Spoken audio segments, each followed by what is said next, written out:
Καλησπέρα σας κυρίες και κύριοι, για όσους μας παρακολουθείτε από την Ελλάδα ή την υπόλοιπη Ευρώπη. Καλώς ήρθατε. Για όσους μας παρακολουθείτε σε κάθε περίπτωση διαδικτυακά πάντα, η 36η διάλογη του Ιδρύματος Σταύρος Νιάρχος αυτό το μήνα 5η 29 Οκτωβρίου, με ένα θέμα το οποίο μας αφορά όλους, είτε είμαστε εργαζόμενοι, είτε πρόκειται να βγούμε στην αγορά εργασίας, είτε σε κάθε περίπτωση όσοι έχουμε εργαζόμενους στο περιβάλλον μας. Νομίζω ότι πραγματικά είναι ένα θέμα που μας αφορά όλους, το μέλλον της εργασίας, όχι μόνο έτσι όπως διαμορφώνεται το περιβάλλον, εννοώ από τις τρέχουσες συνθήκες, αυτό είναι κάτι έκτακτο, η πανδημία δηλαδή, που ενδεχομένως να επιταχύνει πολλές εξελίξεις. Το θέμα είναι πώς έχει ξεκινήσει η αλλαγή στο χώρο της εργασίας, πώς έχει αλλάξει η έννοια του εργαζόμενου και κυρίως το άγχος, η αγωνία και το αβέβαιο του μέλλοντος. Μία συζήτηση η οποία μάλλον για όσους ελάχιστα έχουμε ρίξει μια ματιά θα έπρεπε να έχει ανοίξει εδώ και δεκαετίες, καθώς τα ρομπότ, και χρησιμοποιώ λέξεις που όλοι μας χρησιμοποιούμε όταν μιλάμε για το μέλλον της εργασίας, μας έρχονται στο μυαλό,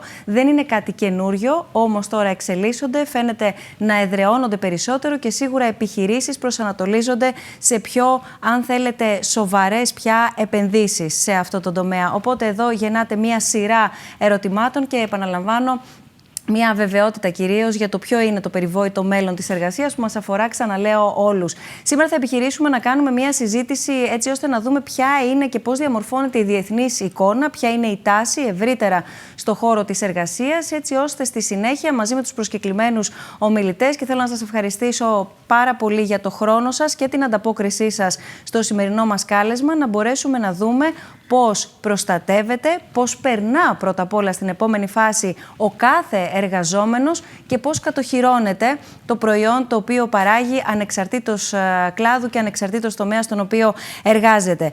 Πρέπει να πω ότι λίγες ημέρες πριν, και ενώ προετοιμάζαμε τη σημερινή μας συνάντηση, τη σημερινή μας συζήτηση στους διαλόγους, το Παγκόσμιο Οικονομικό Φόρουμ έκανε μια εκτίμηση. Ανακοίνωσε ότι μέχρι το 2025 περίπου οι μισές θέσεις εργασίας θα έχουν αντικατασταθεί από μηχανές, θα έχουν αντικατασταθεί και θα διεκπεραιώνονται από μηχανήματα. Μια εκτίμηση που για τους καλά γνωρίζοντες φαντάζει να είναι μια ευκαιρία που θα δημιουργήσει νέες θέσεις εργασίας. Για όλους τους υπόλοιπους όμως, ενδεχομένως να αποτελούμε και την πλειοψηφία, δημιουργεί αβεβαιότητα. Σίγουρα, ξαναλέω, στην καλύτερη των περιπτώσεων γεννά πάρα πολλά ερωτήματα. Σε κάθε περίπτωση, τις τελευταίες δεκαετίες έχουν συντελεστεί ραγδαίες αλλαγές στον χώρο της εργασίας, η παγκοσμιοποίηση, η τεχνολογία, η τεχνητή νοημοσύνη, αλλάζουν δραματικά αυτό που εννοούμε εργασιακό περιβάλλον, αλλάζουν την εργοδοσία, αλλάζουν τη θέση του εργαζόμενου.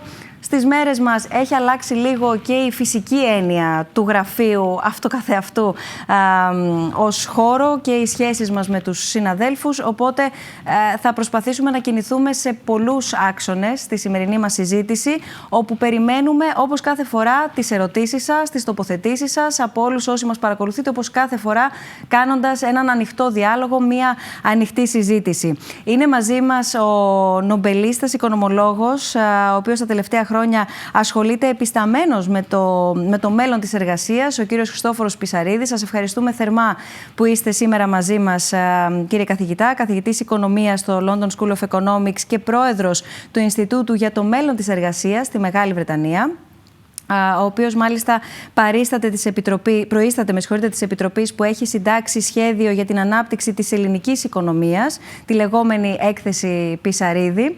Είναι μαζί μας η κυρία Σταματίνα Γιαννακούρου. Σας ευχαριστούμε πάρα πολύ, κυρία Γιαννακούρου, και εσάς για τη σημερινή σας παρουσία. Επίκουρη καθηγήτρια Νομικής Σχολής Ευρωπαϊκού Πανεπιστημίου Κύπρου, η οποία εξειδικεύεται στο εργατικό δίκαιο, ένα πάρα πολύ ευαίσθητο και ευμετάβλητο όμως κομμάτι, το οποίο γίνεται πιο επίκαιρο από ποτέ, και λέω από ποτέ γιατί κάθε φορά οφείλει να είναι επίκαιρο το εργατικό δίκαιο.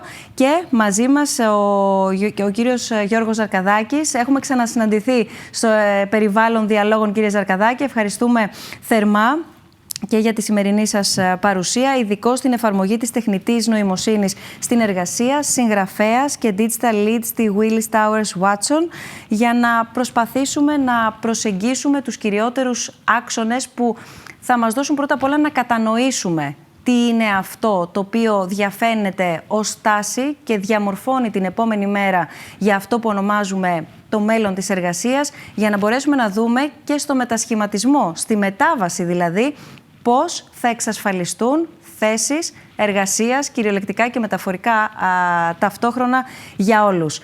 Σύντομη υπενθύμηση, αν και γνωρίζετε όλοι τους τρόπους επικοινωνίας που περιμένουμε τα μηνύματά σας, περιμένουμε τις ερωτήσεις σας. snfdialogues.org /questions, βλέπετε και τους τρόπους επικοινωνίας. Φυσικά στο mail μας, snfdialogues@snf.org, και στα social media μας βρίσκεται στο Facebook και στο Instagram.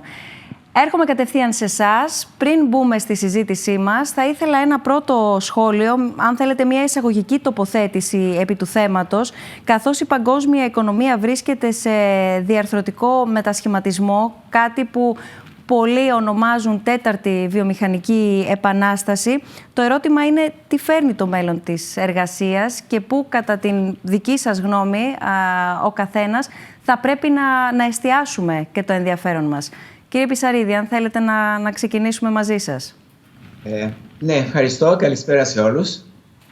Λοιπόν, το μέλλον της εργασίας. Το μέλλον της εργασίας, όπως έχετε ακούσει, με απασχολεί εδώ και αρκετά χρόνια. Θα μιλήσω λίγο για το πώς βλέπουν οι οικονομολόγοι σήμερα το μέλλον της εργασίας σε σχέση με την τεχνολογία και κυρίως τι ξέρουμε ως τώρα από οικονομικές έρευνες, τι συμβαίνει στη εργασία, σε 2 λεπτά. Λοιπόν, οι σημερινές κοινωνίες, περισσότερο από ποτέ, βρίσκονται σε μια κατάσταση αλλαγής και εξέλιξης, εξαιτίας κυρίως νέων τεχνολογιών. Οι τεχνολογίες που φέρουν τις μεγαλύτερες αλλαγές σήμερα στην αγορά εργασίας είναι οι ψηφιακές και είναι βασισμένες στους ηλεκτρονικούς υπολογιστές και στην τεχνητή νοημοσύνη. Ο αριθμός των ρομπότ στη βιομηχανία ανεβαίνει συνέχεια, όπως έχετε πει, και ήδη πολλοί κλάδοι, όπως για παράδειγμα η κατασκευή αυτοκινήτων, βασίζεται πάνω στα ρομπότ σχεδόν εξ ολοκλήρου. Στις υπηρεσίες, οι ηλεκτρονικοί υπολογιστές έχουν πλέον γίνει ρουτίνα. Η εμπειρία πολλών ανεπτυγμένων χωρών μας διδάσκει πως οι ηλεκτρονικοί υπολογιστές με τα λογισμικά τους προγράμματα έχουν κλέψει θέσεις εργασίας από μια μεσαία τάξη δεξιοτήτων και τα ρομπότ αντικαθιστούν κυρίως εργαζόμενους με χαμηλότερες δεξιότητες. Η τεχνητή νοημοσύνη είναι κάτι το διαφορετικό, γιατί έχει την ικανότητα να πάρει αποφάσεις σε ένα περιβάλλον οικονομικό, σε μια εταιρεία, χωρίς ανθρώπινη βοήθεια. Σε αντίθεση με λογισμικά προγράμματα και ρομπότ που χρειάζονται προγραμματισμό από ανθρώπινα χέρια. Γι' αυτό τον λόγο βρισκόμαστε σήμερα μπροστά σε μια εξέλιξη με αβέβαια αποτελέσματα και για να την αντιμετωπίσουμε σωστά χρειάζεται καλός προγραμματισμός και μια σωστή στρατηγική. Και για πρώτη φορά απειλούνται θέσεις μεγαλύτερης εξειδίκευσης από την τεχνητή νοημοσύνη εν αντιθέσει προς ρομπότ. Λοιπόν, η καλύτερη προετοιμασία που μπορεί να πάρει ένας νέος σήμερα για να αντιμετωπίσει τις αλλαγές στην αγορά εργασίας είναι μια γενική μόρφωση που οπωσδήποτε συμπεριλαμβάνει μαθήματα στις θετικές επιστήμες και στα μαθηματικά. Αυτό που λέμε στα αγγλικά STEM, Science, Technology, Engineering, Mathematics. Από εκεί και πέρα η μόρφωση δημιουργεί έναν άνθρωπο με πολλές γνώσεις, αλλά όχι με μεγάλη εξειδίκευση. Εκτός φυσικά μιλούμε για διδακτορικούς φοιτητές και άλλους με εκπαίδευση σε παρόμοια ψηλά επίπεδα. Η επαγγελματική εξάρτηση πρέπει να γίνεται από τις εταιρείες τις ίδιες μετά την πρόσληψη προσωπικού με βοήθεια από το κράτος. Η μεγαλύτερη πρόκληση που θα αντιμετωπίσουν οι σημερινοί νέοι είναι η μετάβαση από εργασία σε εργασία σε μια περίοδο που οι ανάγκες της οικονομίας θα αλλάζουν ραγδαία. Δεν μπορούμε να πούμε σήμερα τι ακριβώς θα είναι, αλλά μπορούμε να πούμε πως θα υπάρξουν αλλαγές οπωσδήποτε. Για να πετύχουν σε αυτή τη μετάβαση οι νέοι χρειάζονται ευελιξία στην εξειδίκευσή τους και να είναι πάντα έτοιμοι να εκπαιδευτούν σε μια νέα εξειδίκευση για να ξεκινήσουν μια νέα καριέρα που θα τους παρουσιαστεί στο μέλλον. Αυτά ήθελα να πω. Ελπίζω να μην έχω απαγοητεύσει πολλούς νέους και θα επεκταθώ αργότερα αν μου δοθεί ευκαιρία. Σίγουρα και θα επεκταθούμε, κύριε Πισαρίδη, και σας ευχαριστώ για την πρώτη σας τοποθέτηση και θα υπάρξει ο χρόνος και ο χώρος, γιατί θίξατε αρκετά σημεία στα οποία θα ήθελα να επανέλθουμε, διότι ένα ερώτημα είναι βεβαίως τι γίνεται με τους νεότερους που περιμένουν για να βγουν στην αγορά εργασίας. Ένα άλλο μεγάλο ερώτημα όμως τι γίνεται και με όσους βρίσκονται στην αγορά εργασίας και δεν είναι οι νεότεροι, αλλά είναι οι εργαζόμενοι αυτή τη στιγμή, οι οποίοι και αγωνιούν, αν θέλετε, για το αν θα καταφέρουν να ακολουθήσουν από πλευράς γνώσης την επόμενη εποχή, η οποία είναι τώρα ουσιαστικά. Κύριε Ζαρκαδάκη, ο λόγος εσάς, μία πρώτη εισαγωγική τοποθέτηση. Ευχαριστώ πολύ και καλησπέρα σε όλους σας. Θα ήθελα να προσεγγίσω το θέμα μέσα από τον κόσμο των επιχειρήσεων, που είναι ο κόσμος στον οποίο εργάζομαι.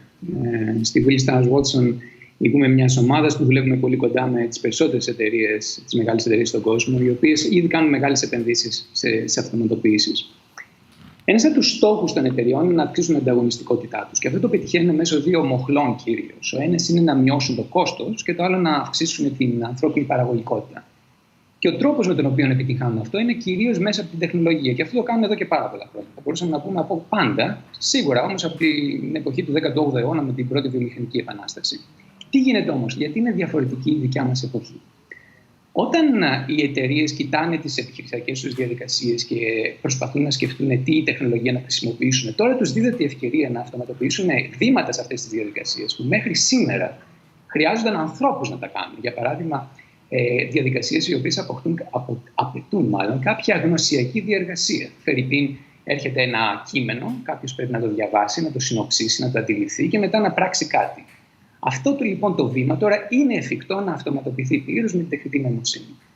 Τι σημαίνει λοιπόν αυτό για τις εταιρείες? Σημαίνει ουσιαστικά τον ανασχεδιασμό ολόκληρων ρόλων μέσα στις εταιρείες, ολόκληρων εργασιακών ρόλων. Αυτό μπορεί να γίνει με δύο τρόπους. Είτε να καταργηθεί τελείως ο ρόλος, εάν ο ρόλος, για παράδειγμα, αποτελείται από βήματα τα οποία πλήρως μπορούν να αυτοματοποιηθούν. Σας δίνω ένα παράδειγμα: ο οδηγός ενός φορτηγού. Εάν κάποια στιγμή έχουμε αυτόνομα οχήματα, αυτοί οι ρόλοι και αυτές οι θέσεις εργασίας, που υπάρχουν χιλιάδες θέσεις εργασίας για αυτόν τον ρόλο, θα καταργηθούν αναμφίβολα. Αλλά άλλοι ρόλοι δεν θα καταργηθούν εξ ολοκλήρου. Απλά βήματα μέσα σε αυτούς τους ρόλους θα αυτοματοποιηθούν. Τι σημαίνει λοιπόν, τι αποτέλεσμα έχει αυτό? Αυτό έχει αποτέλεσμα την αύξηση της ανθρώπινης παραγωγικότητας. Γιατί? Διότι ελευθερώνεται χρόνος για αυτούς τους εργαζόμενους και δίδεται ευκαιρία σε αυτούς τους εργαζόμενους να κάνουν βήματα εργασίας τα οποία έχουν μεγαλύτερη αξία. Με τη σειρά του αυτό έχει δύο μεγάλα αποτελέσματα που νομίζω ότι αυτά είναι που θα μας ίσως κεντρήσουν το ενδιαφέρον αυτή τη στιγμή. Το ένα είναι ότι χρειάζεται συνεχής επανεκπαίδευση. Αυτό είναι το ένα αποτέλεσμα αυτής της διαδικασίας. Γιατί αυτή η αυτοματοποίηση δεν έχει τέλος. Θα συνεχίζεται καθώς βελτιώνονται αυτά τα συστήματα συνέχεια. Οπότε είναι το θέμα της συνεχής επανεκπαιδεύσεως. Και το δεύτερο, πολύ σημαντικό, είναι η εργασιακή ρευστότητα. Δηλαδή, οι εργασίες του παρόντος και του μέλλοντος δεν θα μοιάζουν σε τίποτα με τις εργασίες του πατέρα μας και του παππού μας και της γιαγιάς μας, όπου δουλεύανε 20-30 χρόνια σε μια επιχείρηση, σε ένα συγκεκριμένο επάγγελμα. Και έτσι θα ήθελα να συμφωνήσω πάρα πολύ με αυτό που είπε ο κύριος Πισαρίδης σχετικά. Χρησιμοποίησε τον όρο ευελιξίας. Η ανταγωνιστικότητα είναι θέμα προσωπικό του καθενό μας, να είμαστε ανταγωνιστικοί, εταιριών φυσικά όπως ανέφερα, αλλά και χωρών ολοκλήρων. Άρα και εμείς, σαν άτομα, σαν εταιρείες και σαν χώρες, θα πρέπει να είμαστε ευέλικτοι για να μπορέσουμε να είμαστε ανταγωνιστικοί στο μέλλον. Ευέλικτοι ως προς τις δομές, ευέλικτοι στο πώς εμείς προσωπικά επανεκπαιδευόμαστε, ευέλικτοι κοινωνικά στο πώς απορροφούμε αυτή τη ρευστότητα την εργασιακή, ώστε οι άνθρωποι να έχουν κάποιο είδους ασφάλειας όταν θα πρέπει να μεταβούν από τη μία εργασία στην άλλη και αυτή η μετάβαση μπορεί να πάρει ένα συγκεκριμένο χρόνο. Αυτά είναι τα θέματα με τα οποία πρέπει να παλέψουμε, αν θέλετε, και να βρούμε λύσεις. Και θα τις βρούμε τις λύσεις μόνο αν αλλάξουμε, κατά την άποψή μου, το μυαλό μας και καταλάβουμε ότι τώρα μπαίνουμε σε μια τελείως διαφορετική εποχή από αυτές που έχουμε ζήσει μέχρι σήμερα.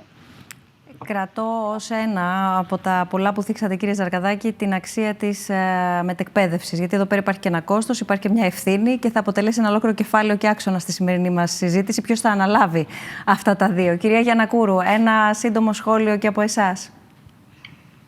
Το μέλλον της εργασίας είναι ήδη εδώ.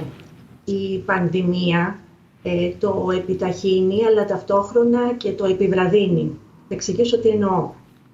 Καταρχάς, δεν μπορούμε να συζητήσουμε για το μέλλον της εργασίας χωρίς να κάνουμε αναφορά στην πανδημία αυτή τη στιγμή. είναι επιταχυντής εξελίξεων, ακριβώς γιατί αλλάζει την αντίληψή μας για την εργασία και τη σχέση της με την ιδιωτική ζωή του κάθε ατόμου. Δημιουργεί νέες, πιο ευέλικτες αλλά και πιο αυτόνομες μορφές εργασίας που συνδέονται με την εργασία από απόσταση και που απαιτούν περισσότερες δεξιότητες και νέες δεξιότητες από τους εργαζομένους, αλλά και νέες μορφές ηγεσίας από την πλευρά των επιχειρήσεων. Οι νέες αυτές δεξιότητες σίγουρα προϋποθέτουν περισσότερη ευελιξία, περισσότερη αυτονομία, περισσότερη προσαρμοστικότητα, περισσότερη ανθεκτικότητα, αλλά και ανάπτυξη μαλακών δεξιοτήτων, στις οποίες μπορούμε να αναφερθούμε στη συνέχεια. Αλλά και από την πλευρά των επιχειρήσεων, απαιτείται ένα νέο μοντέλο ηγεσίας, το οποίο θα βασίζεται στην συναισθηματική νοημοσύνη και στην ενσυναίσθηση και θα λαμβάνει υπόψη του διάφορες παραμέτρους της ανθρώπινης υπόστασης, με τις οποίες συνδέονται τα θέματα υγείας αλλά και της ψυχικής υγείας που κατέστησαν αυτή τη στιγμή επίκαιρα. Επίσης, θα πρέπει να πούμε ότι παράλληλα με όλες αυτές τις εξελίξεις αναδεικνύονται και νέες ανισότητες μέσω της πανδημίας. Έρχονται στο προσκήνιο ανισότητες, οι οποίες θα πρέπει να αντιμετωπιστούν αυτή τη στιγμή μέσα από συνέργεια των κυβερνήσεων, των κοινωνικών εταίρων, δηλαδή οργανώσεων εργοδοτών και εργαζομένων και των επιχειρήσεων, και στις οποίες θα έχουμε τη δυνατότητα να αναφερθούμε στη συνέχεια. Είπα επίσης ότι η πανδημία επιβραδύνει κάποιες εξελίξεις. Και το λέω αυτό γιατί λόγω του επίγοντος χαρακτήρα που έχει η κατάσταση στην οποία ακόμα βιώνουμε, τα μέτρα που εφαρμόζουμε κινούνται γύρω από ορισμένους άξονες και μπορεί να είναι καθαρά συγκυριακά αυτή τη στιγμή. Δεν σημαίνει ότι όλα τα μέτρα τα οποία εφαρμόζουμε κατά τη διάρκεια της πανδημίας θα είναι και αυτά τα οποία θα παραμείνουν και στη συνέχεια. Ναι. Αυτό λοιπόν μπορεί να δημιουργεί και ένα είδος συσκότησης. Παραδείγματος χάρη ως προς το ρόλο και τη χρησιμότητα της εξαποστάσεως εργασίας και της τηλεργασίας. Από κάποιους δαιμονοποιείται αυτή η μορφή εργασίας. Γιατί η πανδημία δεν αφήνει να φανούν και τα πλεονεκτήματά της. Λόγω του ότι όλες αυτές οι μορφές ευελιξίας που εφαρμόζουμε τώρα κατά τη διάρκεια της πανδημίας έχουν το χαρακτηριστικό ότι έχουν αναγκαστικό χαρακτήρα. Επιβάλλονται δηλαδή ως λύσεις ανάγκης και δεν έρχονται και ως ελεύθερη επιλογή του ατόμου, του εργαζομένου. Πάντως, κυρία Γιαννακούρου, αν μου επιτρέπετε, και σε αυτό, έτσι όπως το περιγράφετε το πλαίσιο και στο έκτακτο ουσιαστικά πέραν της όλης πορείας μέσα στη μεγάλη εικόνα, έχει ανοίξει ήδη η συζήτηση, ακόμα και υπό αυτές τις συνθήκες, ποιο είναι το πλαίσιο προστασίας. Δηλαδή, και πάλι, ποιο είναι το πλαίσιο εκείνο το οποίο θα ορίζει ακόμα και τις ώρες, τον τρόπο, την ποιότητα και την ποσότητα τηλεεργασίας στην τρέχουσα τουλάχιστον συνθήκη. Θα αναφερθούμε δε και στην νομαδική εργασία ως μια μεγαλύτερη τάση και βέβαια ως τάση, έτσι όπως διαγράφετε και την περιγράψατε τους τελευταίους μήνες, κοντά 12 μήνο από τότε που εμφανίστηκε η πανδημία στον πλανήτη τον περασμένο Δεκέμβριο. Θέλω, κύριε Ζαρκαδάκη, μπαίνοντας πια στην κουβέντα μας, να ξεκινήσουμε, αν θέλετε, και ας μου επιτραπεί λίγο και από τα πιο απλά, αλλά νιώθω ότι υπάρχει ανάγκη να κάνουμε έναν διαχωρισμό και να εξηγήσουμε ποιες είναι οι διαφορές, ή για να το διατυπώσω καλύτερα, τι εννοούμε όταν λέμε τεχνητή νοημοσύνη και όταν λέμε τεχνολογία. Για παράδειγμα, μπορείτε να μας εξηγήσετε με απλά λόγια, να το καταλάβουμε όλοι, δεν είμαστε μηχανικοί υπολογιστών, τι είναι η τεχνητή νοημοσύνη? Καταρχήν, ο όρος τεχνολογία είναι ένας γενικός ρόλος που περιγράφει οποιοδήποτε εργαλείο χρησιμοποιεί ο άνθρωπος για να κάνει μια συγκεκριμένη εργασία. Οι προγονείς μας χρησιμοποιούσαν πέτρες στη λίθινη εποχή. Αυτό ήταν ένα εργαλείο και ήταν η τεχνολογία της παλαιολιθικής εποχής. Οπότε, ο όρος τεχνολογία είναι ένας όρος γενικός. Με τον όρο τεχνητή νοημοσύνη εννοούμε ένα κλάδο της πληροφορικής, όπου προσπαθούμε να φτιάξουμε υπολογιστικά συστήματα τα οποία συμπεριφέρονται με τέτοιο τρόπο που θα αναγνωρίζαμε έναν άνθρωπο αν συμπεριφέρονταν με τον ίδιο τρόπο. Για παράδειγμα, συστήματα τα οποία μπορούν να αναγνωρίσουν εικόνες, να καταλάβουν φυσική γλώσσα ή ακόμα να πάρουν αποφάσεις πάνω σε πολύπλοκα προβλήματα. Οπότε αυτός είναι ένας πολύ συνοπτικός ορισμός, αν θέλετε, της τεχνητής νοημοσύνης.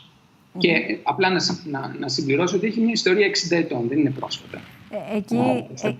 Εκεί θα πήγαινα τώρα, κύριε Πισαρίδη, σε εσάς, ότι διαβάζουμε, το είπα και στην εισαγωγή, ή ακούμε ή χρησιμοποιούμε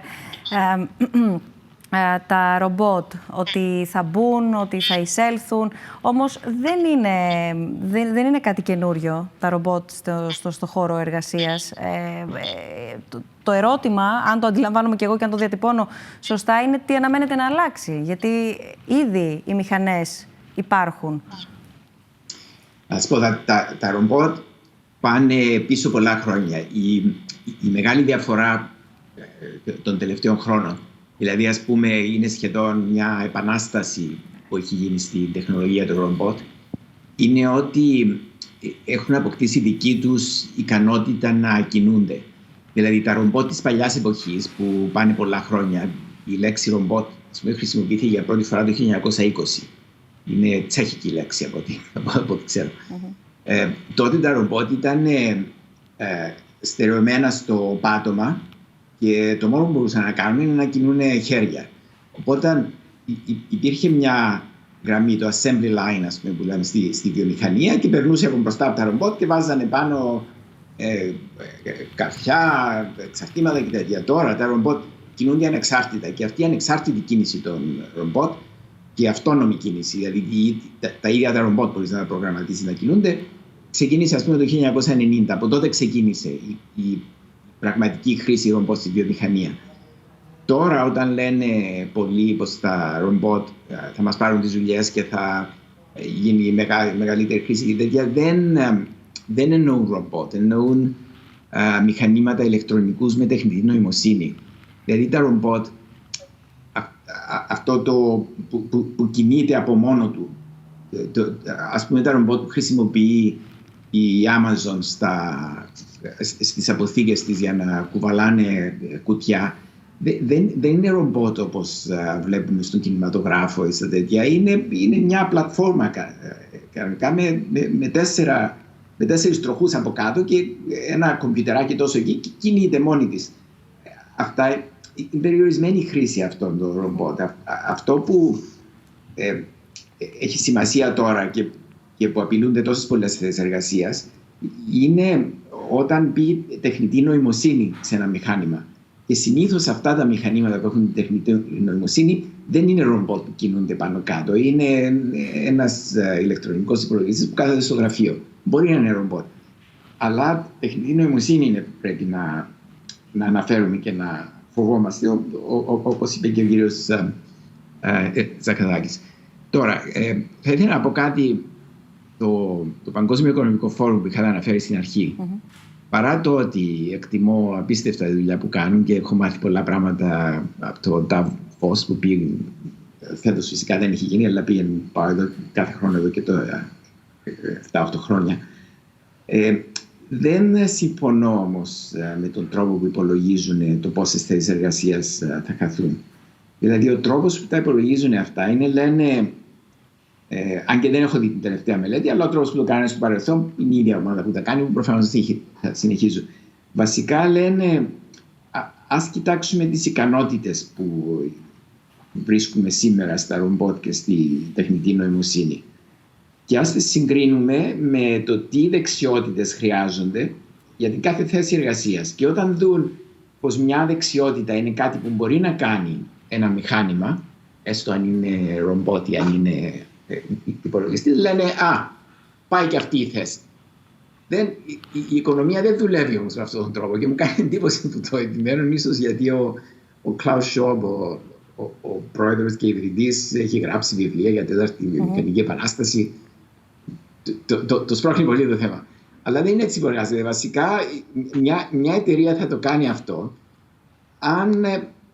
αν τη συμφέρει. Και αν τη συμφέρει, θα εξαρτάται από τι εργατικό προσωπικό μπορεί να έχει, πώς θα το αντιμετωπίσουν οι επενδυτές στην εταιρεία. Δηλαδή, να σας φέρω ένα παράδειγμα. Πριν 2 χρόνια, ο πρόεδρος της BlackRock, που είναι η μεγαλύτερη επενδυτική εταιρεία στον κόσμο, λέγεται Larry Fink, είχε γράψει ένα γράμμα στους διευθυντές των εταιριών στις οποίες επενδύουν και τους λέει, μην επιδιώκετε μόνο να αυξάνετε τα κέρδη σας και τίποτα άλλο και να μην σκέφτεστε στο προσωπικό σας. Θα πρέπει να κοιτάξετε και το περιβάλλον, την κλιματική αλλαγή, τις επιθυμίες, την ευτυχία, την ευχαρίστηση, ας πούμε, που παίρνει το προσωπικό σας από τη δουλειά που κάνατε, αυτό που λέγεται stakeholder objectives. Όταν κάποιος σαν τον Think σου λέει κάτι τέτοιο, σημαίνει πως οι εταιρείες δεν θα πάνε να φέρουν την τεχνική νοημοσύνη και τα ρομπότ να αντικαταστήσουν τους εργάτες τους. Είναι κατανοητό και αν το μεταφέρω σωστά, αναφέρθηκε νωρίτερα και η κυρία Γιαννακούρου στην ανάγκη για πιο αυξημένη συναισθηματική νοημοσύνη. Κάτι το οποίο, όπως θα μας πείτε και στη συνέχεια, κυρία Γιαννακούρου, το είχατε θίξει και σε συζήτηση των προηγούμενων ημερών που είχαμε, απαιτείται πια από το νέο μοντέλο management που θα υιοθετήσουν οι επιχειρήσεις και οι εταιρείες που θα θελήσουν και θα προχωρήσουν σε περαιτέρω επένδυση στην τεχνητή νοημοσύνη. Κύριε Πισαρίδη, σε μία έκθεσή σας στο Ινστιτούτο για το Μέλλον της Εργασίας με τίτλο «Το μέλλον της καλής εργασίας», και θέλω να μας εξηγήσετε τι ορίζεται ως καλή εργασία, αναφέρεται ότι οι πιο πιεστικές ανάγκες της κοινωνίας συνδέονται με την αντιμετώπιση των κοινωνικών και οικονομικών ανισοτήτων. Πρέπει, γράφεται, να βρούμε καλύτερους τρόπους για να αυξήσουμε και να διανύμουμε τον πλούτο και να μετατοπίσουμε τους πόρους ώστε να αυξήσουμε το βιωτικό επίπεδο, να προωθήσουμε την ανάπτυξη του ανθρώπου και να μειώσουμε τη φτώχεια. Και όλα αυτά σημειώνεται ότι πρέπει να γίνουν ταυτόχρονα. Αναφέρεστε λοιπόν στην ανάγκη για καλές δουλειές.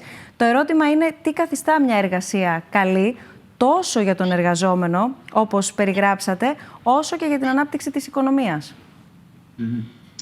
Ακριβώς, και πιστεύω αυτό είναι το πιο σοβαρό πρόβλημα που αντιμετωπίζουμε σήμερα με τις νέες τεχνολογίες.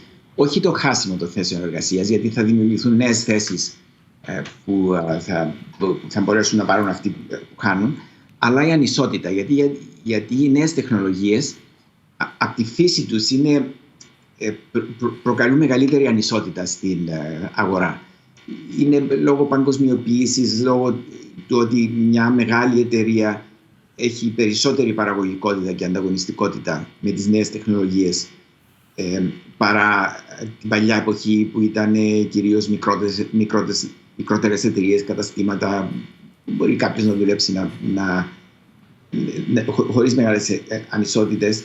Η βιομηχανία, η μεταποίηση δηλαδή δεν έχει έμφυτη την ανισότητα μέσα, μέχρι που ο ίδιος ο Ford, το εμπορείο Ford, που ο πρώτος που δημιουργήσει αυτοκίνητα ήταν πιο πλούσιος από τους εργάτες του, αλλά η διαφορά μεταξύ του πλούτου του Ford και αυτού που εργαζόταν στο εργοστάσιο δεν είναι τόσο μεγάλη όπως η διαφορά σήμερα μεταξύ του Bill Gates, ας πούμε, της Microsoft και αυτού που προγραμματίζει την Microsoft, ή του Bezos στην Amazon και αυτού που παίρνει τα κουτιά στα σπίτια.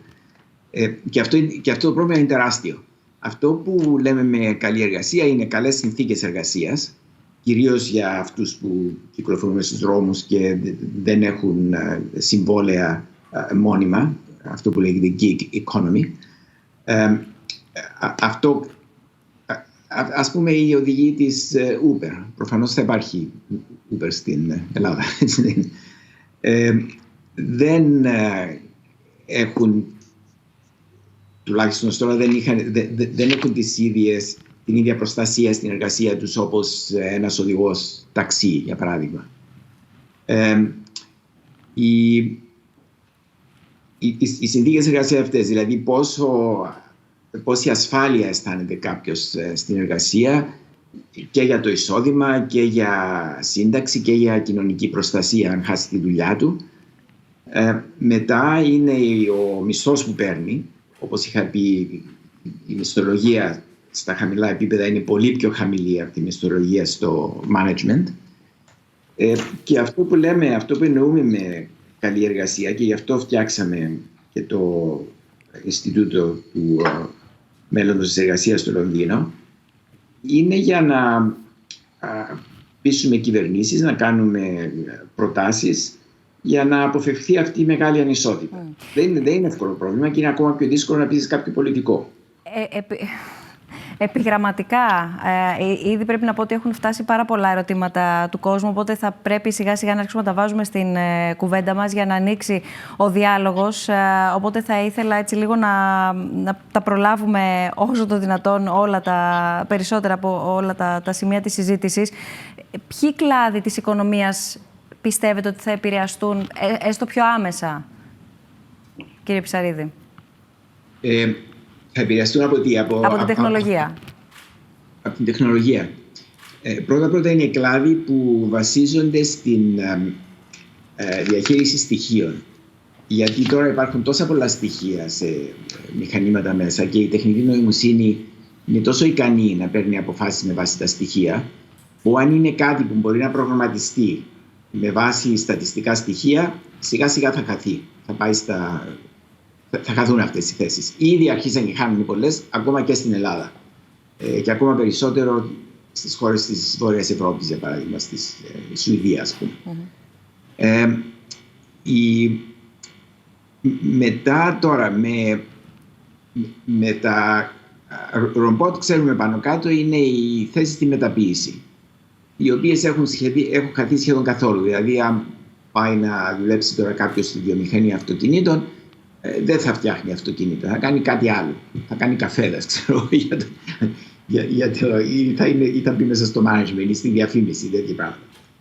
Οι θέσεις που πάντα θα μείνουν σε ανθρώπινα χέρια είναι αυτές που χρειάζονται περισσότερη νοημοσύνη που δεν βασίζεται σε στατιστικά στοιχεία. Δηλαδή στην υγεία, για παράδειγμα. Και στην υγεία κυρίως όχι προβλήματα σωματικά, αλλά προβλήματα πνευματικά, ας πούμε. Δηλαδή δεν θα μπορέσει ένα μηχάνημα ποτέ να δει κάποιο άρρωστο, να του μιλήσει ο άρρωστος και αμέσως να του πει τι να κάνει. Χρειάζεται πάντα ο καλός ανθρώπινος τρόπος για να καταλάβει τις αντιδράσεις, θα κοιτάξει πώς κινείται, πώς απαντά, πώς τον βλέπει. Με βάση αυτά θα πάρει απόφαση και βρισκόμαστε πολύ πολύ πίσω στην τεχνητή νοημοσύνη, με ικανότητα να κάνει αυτό. Μετά ο μεγαλύτερος κλάδος είναι της υγείας. Ο ίσως εξίσου μεγάλος κλάδος, και εδώ είναι που η πανδημία κορονοϊού έχει προκαλέσει μεγαλύτερη ζημιά, είναι ο κλάδος γενικά της φιλοξενίας, της διασκέδασης, ας πούμε, αυτός ο δημιουργικός κλάδος, που συμπεριλαμβάνει και τουρισμό, αλλά και ξενοδοχεία και εστιατόρια, αλλά και καλές τέχνες και αυτά όλα, που οπωσδήποτε πάλι δεν μπορούν να γίνουν από μηχανήματα αυτά τα πράγματα. Η δημιουργικότητα του ανθρώπου, την δημιουργικότητα του ανθρώπου ποτέ δεν θα διφτάσει ένα μηχάνημα. Δηλαδή, η εποχή που θα ζωγραφίσει την Μόνα Λίζα του Ντα Βίντσι ένα μηχάνημα είναι τόσο πολύ μακριά που καλύτερα να μην το σκεφτεί καν, ας πούμε, κανείς. Λοιπόν, και αυτό ήταν κάτι που είχε γίνει πριν 500 χρόνια. Εδώ είναι που η πανδημία μας έχει χτυπήσει πολύ και ίσως εδώ να είναι η μεγαλύτερη ανησυχία που αντιμετωπίζουμε τώρα στην αγορά εργασίας. Κύριε Ζαρκαδάκη, ακούγοντας όλες αυτές τις αλλαγές και από την όλη επαφή που έχετε με αυτό που ονομάζουμε αγορά, με τις επιχειρήσεις και τη διεθνή αγορά, το ερώτημα που προκύπτει είναι με ποιο τρόπο αυτές οι αλλαγές θα εξυπηρετήσουν τελικά τον άνθρωπο, τον εργαζόμενο, άρα εν γέννη την κοινωνία, και όχι μόνο το οικονομικό σύστημα, που εκεί αντιλαμβανόμαστε από πού ξεκινούν και πώς εκπονείται η όποια στρατηγική. Αλλά πώς θα παραμείνει μέσα στην προσοχή και στο οπτικό πεδίο του οικονομικού συστήματος, επαναλαμβάνω, ο άνθρωπος, παύλα εργαζόμενος, και άρα η κοινωνία. Καταρχήν, προσωπικά δεν βρίσκω ότι αυτά οι δύο έννοιες, δηλαδή η οικονομική ευμάρεια και η κοινωνική ευμάρεια, διαστέλλονται. Θεωρώ ότι συνυφαίνονται και θα πρέπει να συνυφαίνονται. Και η οικονομική ευμάρεια είναι απαραίτητη για να υπάρξει η κοινωνική ευμάρεια. Νομίζω αυτό που χρειάζεται να κάνουμε είναι να επανεξετάσουμε το πώς διανέμεται ο πλούτος ο οποίος παράγεται από τα δεδομένα και τη τεχνητή νοημοσύνη. Και για να συμπληρώσω ίσως κάτι πολύ σημαντικό που είπε ο κ. Πισαρίδης πιο πριν, αν δει κανείς τις εταιρείες οι οποίες έχουν τη μεγαλύτερη κεφαλοποίηση αυτή τη στιγμή στο τομέα της ενέργειας, για παράδειγμα, θα δει ότι είναι εταιρείες κυρίως που χρησιμοποιούν δεδομένα για να φτιάξουν κάποιες υπηρεσίες. Αυτές οι εταιρείες έχουν το εξής χαρακτηριστικό. Παράγουν πάρα πολύ πλούτο με πολύ λίγους εργαζόμενους. Έχουν λοιπόν ένα λόγο παραγωγής πλούτου ως προς εργαζόμενους που είναι πάρα πολύ χαμηλός. Αυτό νομίζω ότι πρέπει να το σκεφτούμε πώς μπορούμε να τα αλλάξουμε. Ένας τρόπος για να το ξανασκεφτούμε αυτό, φέρειπη, είναι να ξαναδούμε την αξία των δεδομένων στην οικονομία της τεχνητής νοημοσύνης του μέλλοντος. Δηλαδή, αν τα δεδομένα τα οποία παράγουν αυτή την αξία ανήκουν σε πολίτες, σε κοινότητες, σε πόλεις και αυτά τα δεδομένα τα εκμεταλλεύονται αποκλειστικά και μόνο κάποιες εταιρείες για να παράξουν πλούτο και αυτή η αξία δεν ξαναπερνάει πίσω άμεσα στους πολίτες, τότε νομίζω ότι θα έχουμε ένα μεγάλο πρόβλημα ανισότητας, το οποίο δεν θα λύνεται κατά την άποψή μου με απλή αναδιανομή πλούτου μέσω της φορολογίας.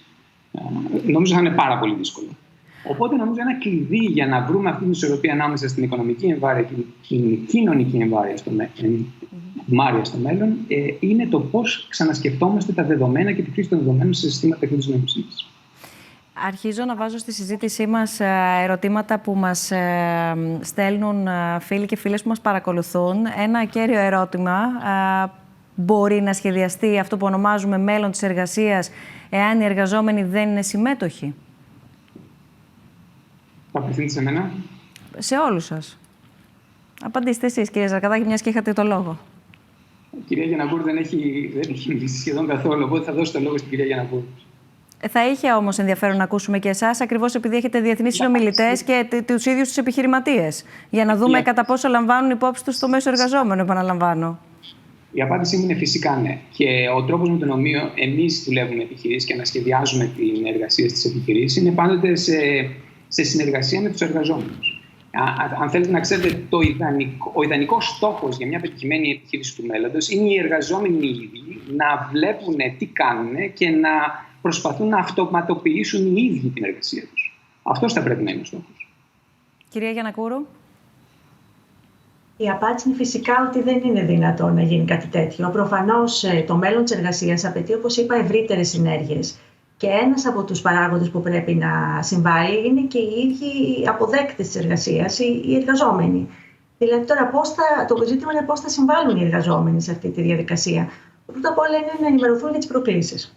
Έτσι, να γνωρίζουν τι σημαίνει ψηφιοποίηση της οικονομίας, τι σημαίνει ψηφιοποίηση της εργασίας, ποια είναι τα νέα δεδομένα και από την άλλη θα πρέπει να ειδικεύονται συνεχώς. Δηλαδή ο εργαζόμενος αυτή τη στιγμή καλείται να ειδικεύεται, να επανειδικεύεται, να αναβαθμίζει τις δεξιότητές του. Καθότι μελέτες έχουν δείξει ότι κάθε 5 χρόνια οι δεξιότητες που έχουμε αυτή τη στιγμή στο εργασιακό περιβάλλον καθίστανται παροχημένες. Άρα χρειάζεται συνέχεια να αποκτούμε νέες δεξιότητες σε όποια ηλικία και αν βρισκόμαστε. Γιατί είδα και μία ερώτηση που αφορούσε το πώς θα εντάξουμε τους εργαζόμενους μεγαλύτερης ηλικίας σε αυτές τις αλλαγές. Η απάντηση είναι μία. Απαιτείται συνεχής επανειδίκευση, επανακατάρτιση, αναβάθμιση δεξιοτήτων. Και ποιος θα αναλάβει το κόστος εδώ, κύριε Γιαννακούρου? Αυτό ετοιμαζόμουν να πω. Όλο αυτό λοιπόν έχει ένα κόστος. Και μπορούμε να το συζητήσουμε και σε νομικούς όρους και σε οικονομικούς όρους. Σε ό,τι αφορά τους νομικούς όρους, είναι ότι κατά τη γνώμη μου απαιτείται να κατοχυρωθεί ένα δικαίωμα όλων των όσων μπαίνουν στην αγορά εργασίας, με όποια σχέση εργασίας, το δικαίωμά τους σε μια συνεχή κατάρτιση, επαγγελματική κατάρτιση, προκειμένου να μπορούν να αντιμετωπίσουν τις μεταβάσεις που ανέφερε ο κ. Πισαρίδης στην αρχή της ομιλίας του, της τοποθέτησής του, από το ένα καθεστώς στο άλλο. Επειδή οι αλλαγές θα είναι δραστικές και ραγδαίες και θα περνάμε πολύ γρήγορα από καθεστώτα μισθωτής απασχόληση, αυτοαπασχόληση, ανεργία σε μειωμένη απασχόληση και όλα αυτά θα εναλλάσσονται το ένα με το άλλο, απαιτείται να κατοχυρωθεί νομικά ένα δικαίωμα όλων των επαγγελματικών κατηγοριών στην επαγγελματική κατάρτιση και από εκεί και πέρα να δούμε ποιος θα αναλάβει το κόστος της κατάρτισης αυτής. Δεν μπορεί να το αναλάβει μόνο ένας παράγοντας. Το κράτος έχει σίγουρα μια αυξημένη ευθύνη, όπως αυξημένη ευθύνη έχουν και οι επιχειρήσεις και οι κοινωνικοί εταίροι, αλλά και το ίδιο το άτομο, κατά την άποψή μου. Δηλαδή θα πρέπει να επιμεριστεί αυτή η ευθύνη και αυτό το κόστος μεταξύ περισσότερων συντελεστών. Αυτό είναι ένα αντικείμενο διαλόγου. Αυτό ήθελα να πω, δεν μπορούν να γίνουν αυτές οι αλλαγές. Μην υποτιμούμε και μην υποβαθμίζουμε τη σημασία του κοινωνικού διαλόγου. Τριμερούς κοινωνικού διαλόγου, δηλαδή κράτος με εργαζομένους και επιχειρήσεις. Εδώ έχω ένα διτό ερώτημα. Επιστρέφω και πάλι σε εσάς, κύριε Ζαρκαδάκη, και αμέσως μετά σε εσάς, κύριε Πισαρίδη. Το ερώτημά μου προς εσάς, κύριε Ζαρκαδάκη, είναι τι δείχνει έως τώρα η εμπειρία σας. Δηλαδή, οι επιχειρήσεις στη συνολική τους στρατηγική βλέπετε να υιοθετούν προγράμματα και να εφαρμόζουν, να προβλέπουν προγράμματα μετεκπαίδευσης των εργαζομένων τους. Αυτό με απλά λόγια σημαίνει ότι οι επιχειρήσεις προβλέπουν ότι στην αμοιβή του ο εργαζόμενος, τις ώρες της εργασίας, έχει τη δυνατότητα από την ίδια του την επιχείρηση να μετεκπαιδευτεί. Κάτι το οποίο τολμώ να πω ότι μοιάζει πάρα πολύ μακρινό, τουλάχιστον για τα ελληνικά δεδομένα, χωρίς να θέλω να φέρω την Ελλάδα στο επίκεντρο, αλλά καταλαβαίνουμε για κάποια σημεία του πλανήτη πόσο άλλος κόσμος ακούγεται, όταν όλοι συμφωνείτε ότι είναι κομβικός παράγοντας για να παραμείνει εντός της εικόνας ο εργαζόμενος.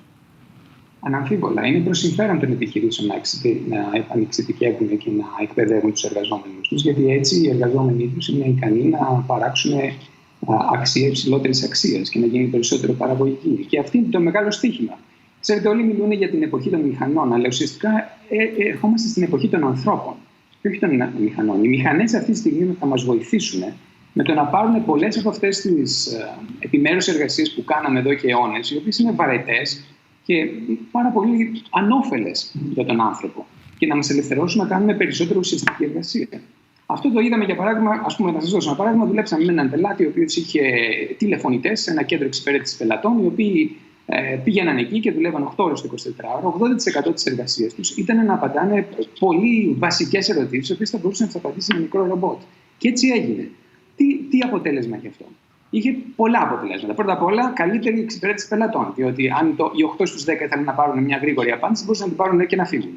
Το 20% όμως, το οποίο ήθελε κάτι πιο δύσκολο, είχε αυτή τη στιγμή καλύτερα εκπαιδευμένους ανθρώπους να μιλήσει, και άρα αυτό βελτίωσε και τη δικιά τους εμπειρία, βελτίωσε την εμπειρία των ανθρώπων, γιατί τώρα είχαν να κάνουν κάτι πιο ουσιαστικό από πριν, δεν ήταν πια μια δουλειά ρουτίνας, και βελτίωσε επίσης και την οικονομική κατάσταση αυτών των εργαζομένων, διότι όντως, κάνοντας υψηλότερη βαθμό εργασίας, αμείφθηκαν ακόμα καλύτερα. Οπότε, ξέρετε, εγώ είμαι πολύ αισιόδοξος για το μέλλον. Εξαιρετικά αισιόδοξη, και η αισιοδοξία μου πηγάζει από τον τρόπο με τον οποίο βλέπω ότι οι επιχειρήσεις χρησιμοποιούν αυτή τη στιγμή τεχνολογία. Με έναν τρόπο ο οποίος πραγματικά στοχεύει στο ανθρώπινο ταλέντο. Γιατί αυτός είναι ο παράγοντας που θα διαφοροποιήσει τον ανταγωνισμό. Δεν έχει να κάνει τόσο πολύ με το πώς θα μειώσει το κόστος. Αν δεν καινοτομείς, αν δεν έχεις ιδέες, αν δεν έχεις εργαζόμενους οι οποίοι πραγματικά αγαπούν την εταιρεία και θέλουν να δουλέψουν, θα αποτύχεις. Και η ανανέωση των δεξιοτήτων προφανώς αποτελεί το βασικό κίνητρο κιόλας για τον ίδιο τον εργαζόμενο. Γιατί μπορεί να ακολουθήσει, μπορεί να συγχρονιστεί με το περιβάλλον εργασίας εννοώ. Εκεί βρίσκεται το πιο μεγάλο ανταγωνιστικό πλεονέκτημα που έχουν οι εταιρείες αυτή τη στιγμή. Στους ανθρώπους, και πώς αυτούς τους ανθρώπους μπορούν να τους επανεκπαιδεύσουν. Κύριε Πισαρίδη, ποια είναι η σημασία έναρξης αυτού του διαλόγου και στρατηγικά του διαλόγου που περιέγραψε η κυρία Γιαννακούρου, του διαλόγου ανάμεσα στο κράτος, τους κοινωνικούς εταίρους, τις επιχειρήσεις βεβαίως, ώστε να υπάρξει μια κοινή πλεύση? Ο διάλογος πρέπει να γίνεται συνέχεια, είτε σε συγκεκριμένες περιόδους, δηλαδή μια φορά το μήνα, ας πούμε, να γίνεται μια συνάντηση μεταξύ εργαζομένων και εργοδοτών, με την κυβέρνηση να λαμβάνει μέρος, ίσως όχι τόσο συχνά, αλλά να γίνεται, ή όταν η εταιρεία χρειάζεται να πάρει μια μεγάλη απόφαση για εισαγωγή ρομπότ, ας πούμε. Δηλαδή θα πρέπει οπωσδήποτε να το συμφωνήσει αυτό με τους εργαζόμενους, γιατί με αυτόν τον τρόπο αισθάνεται και ο εργαζόμενος και ο εργοδότης πως είναι μέρος μιας ομάδας, μιας εταιρείας. Είναι αυτό το inclusiveness που λέμε, και φυσικά όταν μια εταιρεία κάνει κάτι τέτοιο γίνεται και πιο παραγωγική. Και αρχίσαμε και βλέπουμε κιόλας στα χρηματιστήρια, τουλάχιστον αυτοί που κοιτάζουν χρηματιστήρια, όχι εγώ, αλλά διαβάζω τι λένε αυτοί που τα παρακολουθούν, πως οι εταιρείες που πάνε πιο καλά είναι αυτές που κοιτάζουν και την βιωσιμότητα της στρατηγικής τους και το πόση συνεργασία υπάρχει μεταξύ εργαζομένων και εργοδοτών. Θα ήθελα να πω ότι ρωτήσατε αν είναι απαραίτητο. δεν είναι απαραίτητο από την άποψη. Δηλαδή, μπορεί ένας εργοδότης να παίρνει τις αποφάσεις μόνος του, αλλά δεν είναι κάτι που θα του βγει σε καλό στο μέλλον, τουλάχιστον σε οικονομίες σαν αυτές που έχουμε στην Ευρώπη. Αλλά υπάρχουν παραδείγματα εργοδοτών που δεν λαμβάνουν καθόλου υπόψη τους εργαζομένους. Για να σας φέρω ένα πολύ καλό παράδειγμα, η εταιρεία που φτιάχνει τα iPhone στην Κίνα, λέγεται Foxconn, η οποία ο πρόεδρος της εταιρείας, εκεί που εργοδοτούσε κάπου 1 εκατομμύριο άτομα το 2011-2012, είχε πει δεν τα βγάζουμε πέρα με τόσους πολλούς εργαζομένους εδώ, θα τους αντικαταστήσω με ρομπότ. Και από τότε φέρνει τα ρομπότ και σήμερα είναι περίπου 400.000 οι εργαζόμενοι από το εκατομμύριο και έχει 500.000 ρομπότ στα εργοστάσια του. Το οποίο είναι ολόκληρη πόλη το εργοστάσιο. Καταλάβετε, είναι ο κόσμος που έμπαινε σε εκείνο το εργοστάσιο να συναρμολογήσει iPhone είναι περισσότερος από ολόκληρη την Κυπριακή Δημοκρατία, για να καταλάβετε. Και όταν τους είπα πως πήγαινε από την Κύπρο, μου λέγανε όλοι σε μια πόλη μένετε, μου λέει. Όταν τους είχα επισκεφθεί, δηλαδή είναι κάτι μπορεί να γίνει και φυσικά είναι επιτυχημένη. Ας πούμε, η Apple στην Καλιφόρνια δεν έχει αλλάξει εργοστάσιο συναρμολόγησης, απλώς έχουμε γράψει από πίσω σχεδιάζεται στην Καλιφόρνια, συναρμολογείται στην Κίνα. Αλλά αυτά δεν περνάνε στις δικές μας κοινωνίες, ούτε στην αμερικάνικη ακόμα.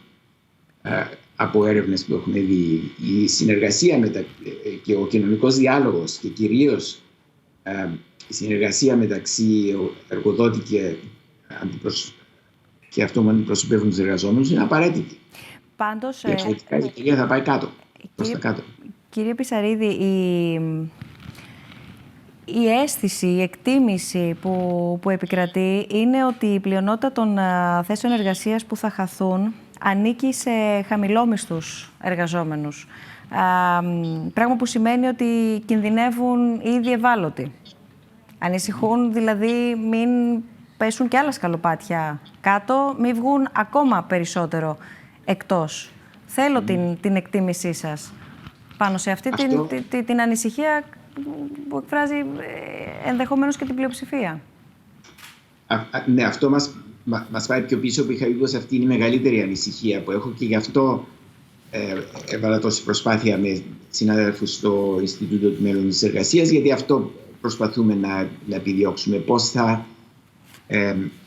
Πώς θα μεταναστεύσουν, ας πούμε, κάνουν τις εργασίες τους για να πάνε κάπου αλλού που θα έχουν καλύτερες συνθήκες εργασίας και καλύτερη μισθοδοσία.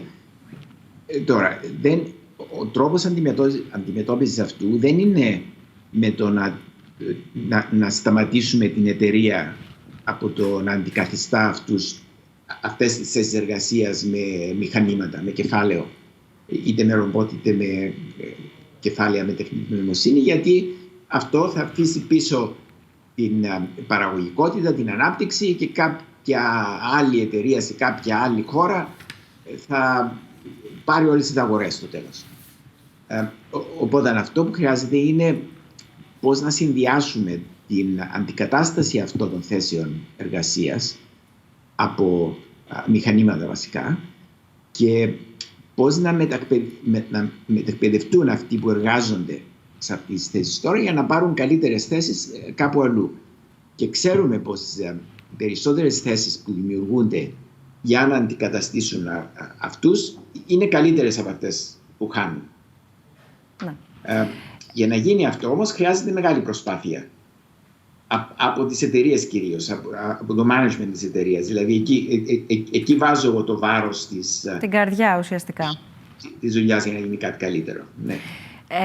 Έχει έρθει ένα ερώτημα, κύριε Ζαρκαδάκη, το βλέπουμε εντωμεταξύ και στην οθόνη μας. Το απευθύνω σε εσάς. Όταν μιλάμε για αυτοματοποίηση και απώλεια θέσεων εργασίας, οι αξιότιμοι ομιλητές λαμβάνουν υπόψη την έρευνα που αφορά την εργασία πίσω από την τεχνητή νοημοσύνη που την υποστηρίζει.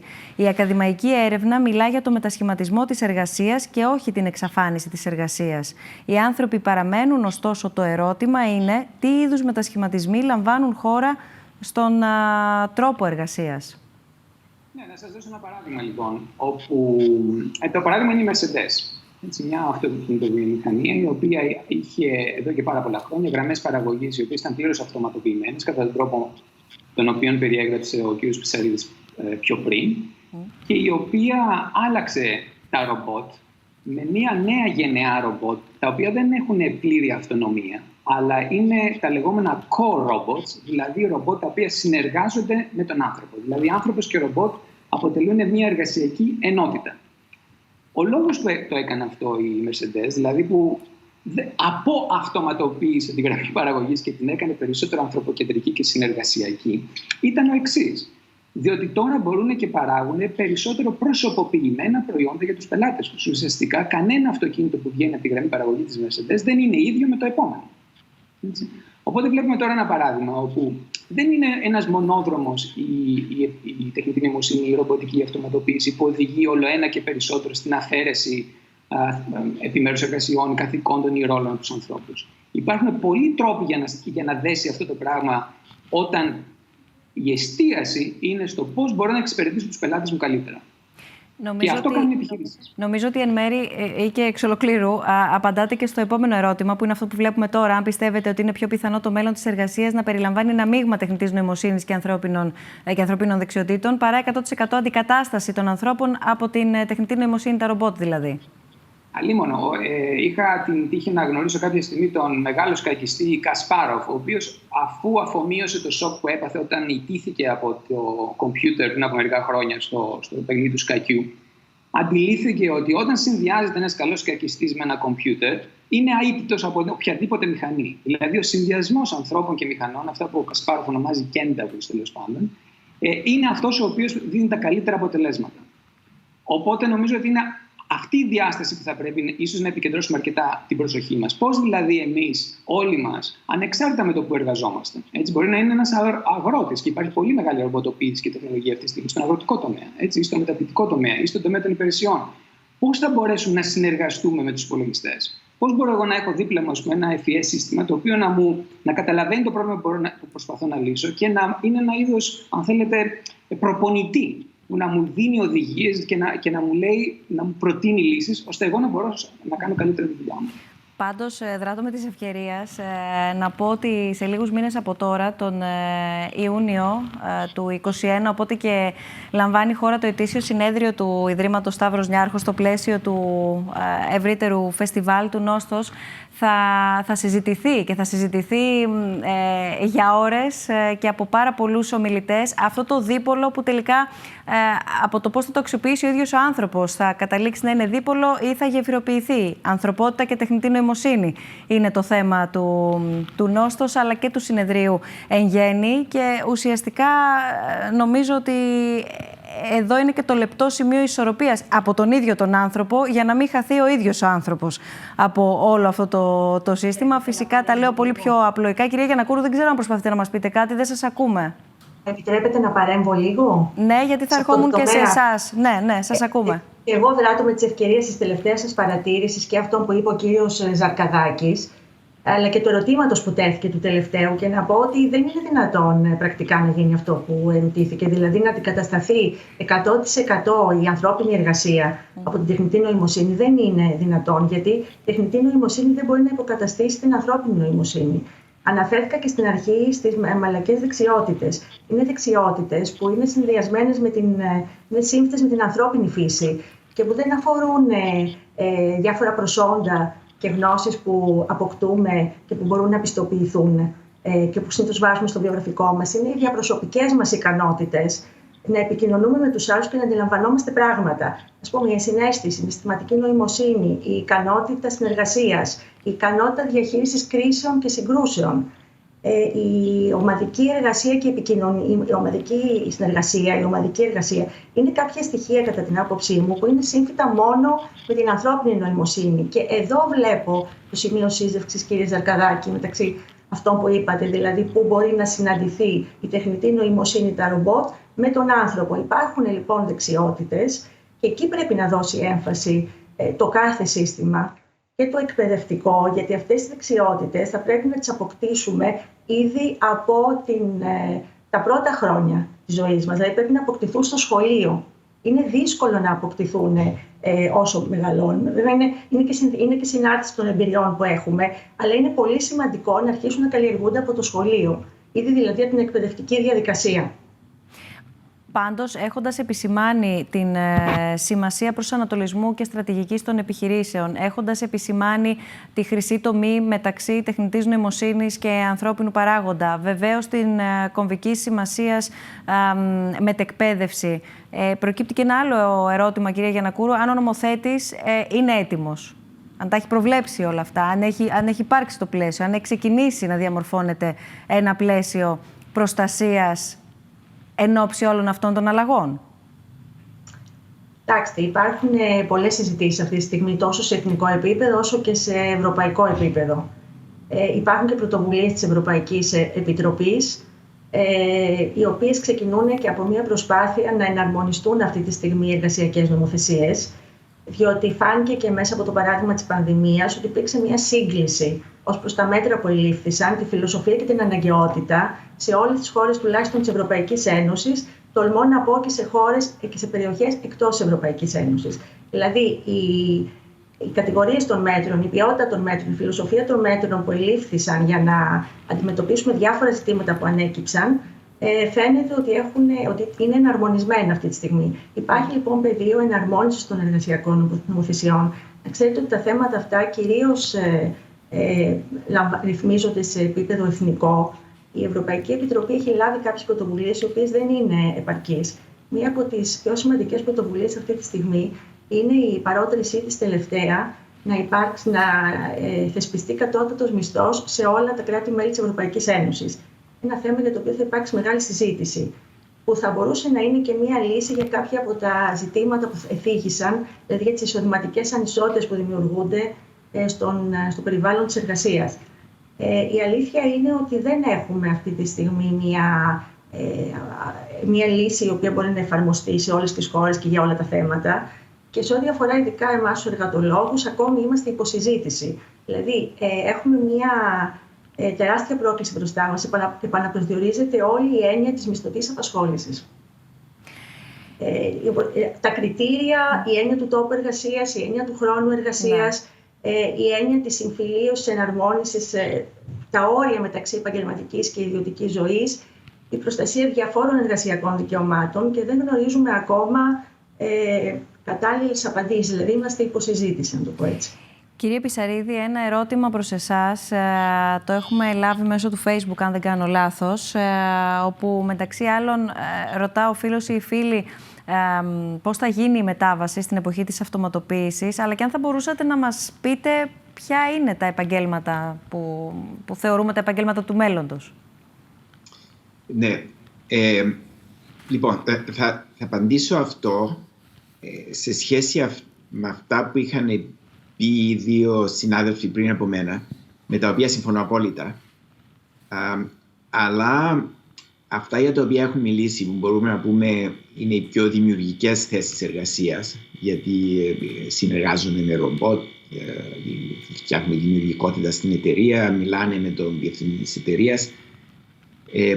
Αυτές οι θέσεις είναι πιο εύκολο να δημιουργηθούν, να δημιουργήσουν ένα καλό περιβάλλον εργασίας με ένα καλό μισθό. Είναι μια μετακπαίδευση που γίνεται συνέχεια μέσα στην εταιρεία, γιατί εργάζεσαι σε μια μεγάλη εταιρεία που έχει τη δυνατότητα να προσφέρει αυτή τη μετακπαίδευση, ίσως με κυβερνητική βοήθεια, αλλά οπωσδήποτε έχει την υποδομή εκεί να την προσφέρει. Αυτές οι θέσεις δεν με ανησυχούν καθόλου εμένα όταν γράφουμε τα διάφορα πάνω στην ποιότητα εργασίας ή στην ανισότητα, γιατί είναι οι θέσεις που είναι κάπως ψηλά. Οι θέσεις που είναι πολύ πιο δύσκολο που δημιουργούνται συνέχεια και είναι πολύ πιο δύσκολο να απαντήσω στην ερώτηση που μου έχετε θέσει, δηλαδή ποιες είναι και πώς μπορούμε να τις προστατεύσουμε, πώς να βεβαιωθούμε πώς είναι κάθε θέση εργασίας. Είναι αυτές που δημιουργούνται σε μια οικονομία η οποία είναι αυτή, όπως είχα πει, η gig economy. Είναι γνωστή η λέξη gig στα ελληνικά, την έχω ακούσει να χρησιμοποιείται. Είναι γενικά οι θέσεις οι οποίες δεν είναι επάγγελμα, δεν είναι κάτι που συμβαίνει στα σταδιοδρομία. Δηλαδή, για να σας φέρω ένα παράδειγμα, όταν βγεις σε ένα δρόμο, ο δρόμος μου εδώ, στο Λονδίνο απ' έξω, θα δεις οδηγούς να παίρνουν πακέτα από σούπερ μάρκετς ή από την Amazon ή από διάφορα μεγάλα καταστήματα. Ναι. Θα δεις μοτοσυκλετιστές να μεταφέρουν διάφορα φαγητά. Πίτσα εδώ, πίτσα delivery από εδώ, κάτι άλλο εκεί. Θα δεις κόσμο να πλένει αυτοκίνητα. Άλλο, δηλαδή ένα μικρό αυτοκίνητο που να λέει κινούμενος καθαρισμός αυτοκινήτων, ξέρω, και το κάνουν. Οι άλλοι έρχονται και παίρνουν σκυλιά από σπίτια για να τα κάνουν βόλτα στο πάρκο. Αυτές οι θέσεις είναι πάρα πολλές. Δηλαδή, είναι αδύνατο να βγεις έξω σε έναν δρόμο στο Λονδίνο και να μην συναντήσεις αυτές όλες τις θέσεις εργασίας. Και αυτοί πληρώνουν πολύ λίγο. Αυτοί πληρώνουν τον ελάχιστο μισθό. Δεν έχουν προστασία. Δηλαδή, μπορεί μια μέρα να μην τους φωνάξει καθόλου. Είναι αυτό που λένε zero-hour contract. Σε παίρνει μια εταιρεία, αλλά σου λέει θα σε πληρώσω μόνο με τις ώρες εργασίας που κάνεις και εάν σε χρειαστώ. Και δεν έχουν καθόλου προστασία. Αυτές όλες οι θέσεις που δημιουργούνται είναι μεγάλο πρόβλημα για το πώς θα προστατευτούν, τι σύνταξη θα πάρουν, αν αρρωστήσει, θα πληρώνεται. Και αυτά πιστεύω μόνο το κράτος μπορεί να τα κάνει. Γιατί δεν υπάρχει εργοδότης κατά κύριο. Αν μου επιτρέπετε, συν τον κοινωνικό αντίκτυπο που έχει όλη αυτή η ανισότητα και πώς προβλέπετε ενδεχομένως να ανοίξει κι άλλο αυτή η ψαλίδα. Ακριβώς, ανοίγει ήδη πολύ περισσότερο και στις χώρες που δεν ανοίγει στην Ευρώπη είναι οι χώρες σαν τις σκανδιναβικές χώρες, οι οποίες έχουν πολύ καλό σύστημα κοινωνικής προστασίας. Αλλά αν κοιτάξουμε χώρες αγγλοσαξονικές, δηλαδή Αγγλία, Αμερική και τέτοια, έχει ανοίξει πολύ αυτή η ψαλίδα. Ακριβώς εδώ είναι το πρόβλημα, πώς τις προστατεύεις. Εγώ πιστεύω για να προστατευτούν αυτές τις εργασίες χρειάζεται ένας καλός ελάχιστος μισθός, τον οποίο να ακολουθούν έστω και ένας στο σπίτι, αν έρθει κάποιος στο σπίτι να σου καθαρίσει, να σου πλύνει το αυτοκίνητο, να μην του δώσεις λιγότερα στην ώρα παρά τον ελάχιστο μισθό. Και μετά μια καλή προστασία από το κράτος. Και ένα σύστημα υγείας που να προσφέρεται υγεία δωρεάν, ας πούμε, σε αυτούς. Καλή προστασία όταν δεν υπάρχει δουλειά, δηλαδή επίδομα ανεργίας. Και ένα ελάχιστο εγγυημένο εισόδημα για την οικογένεια με βάση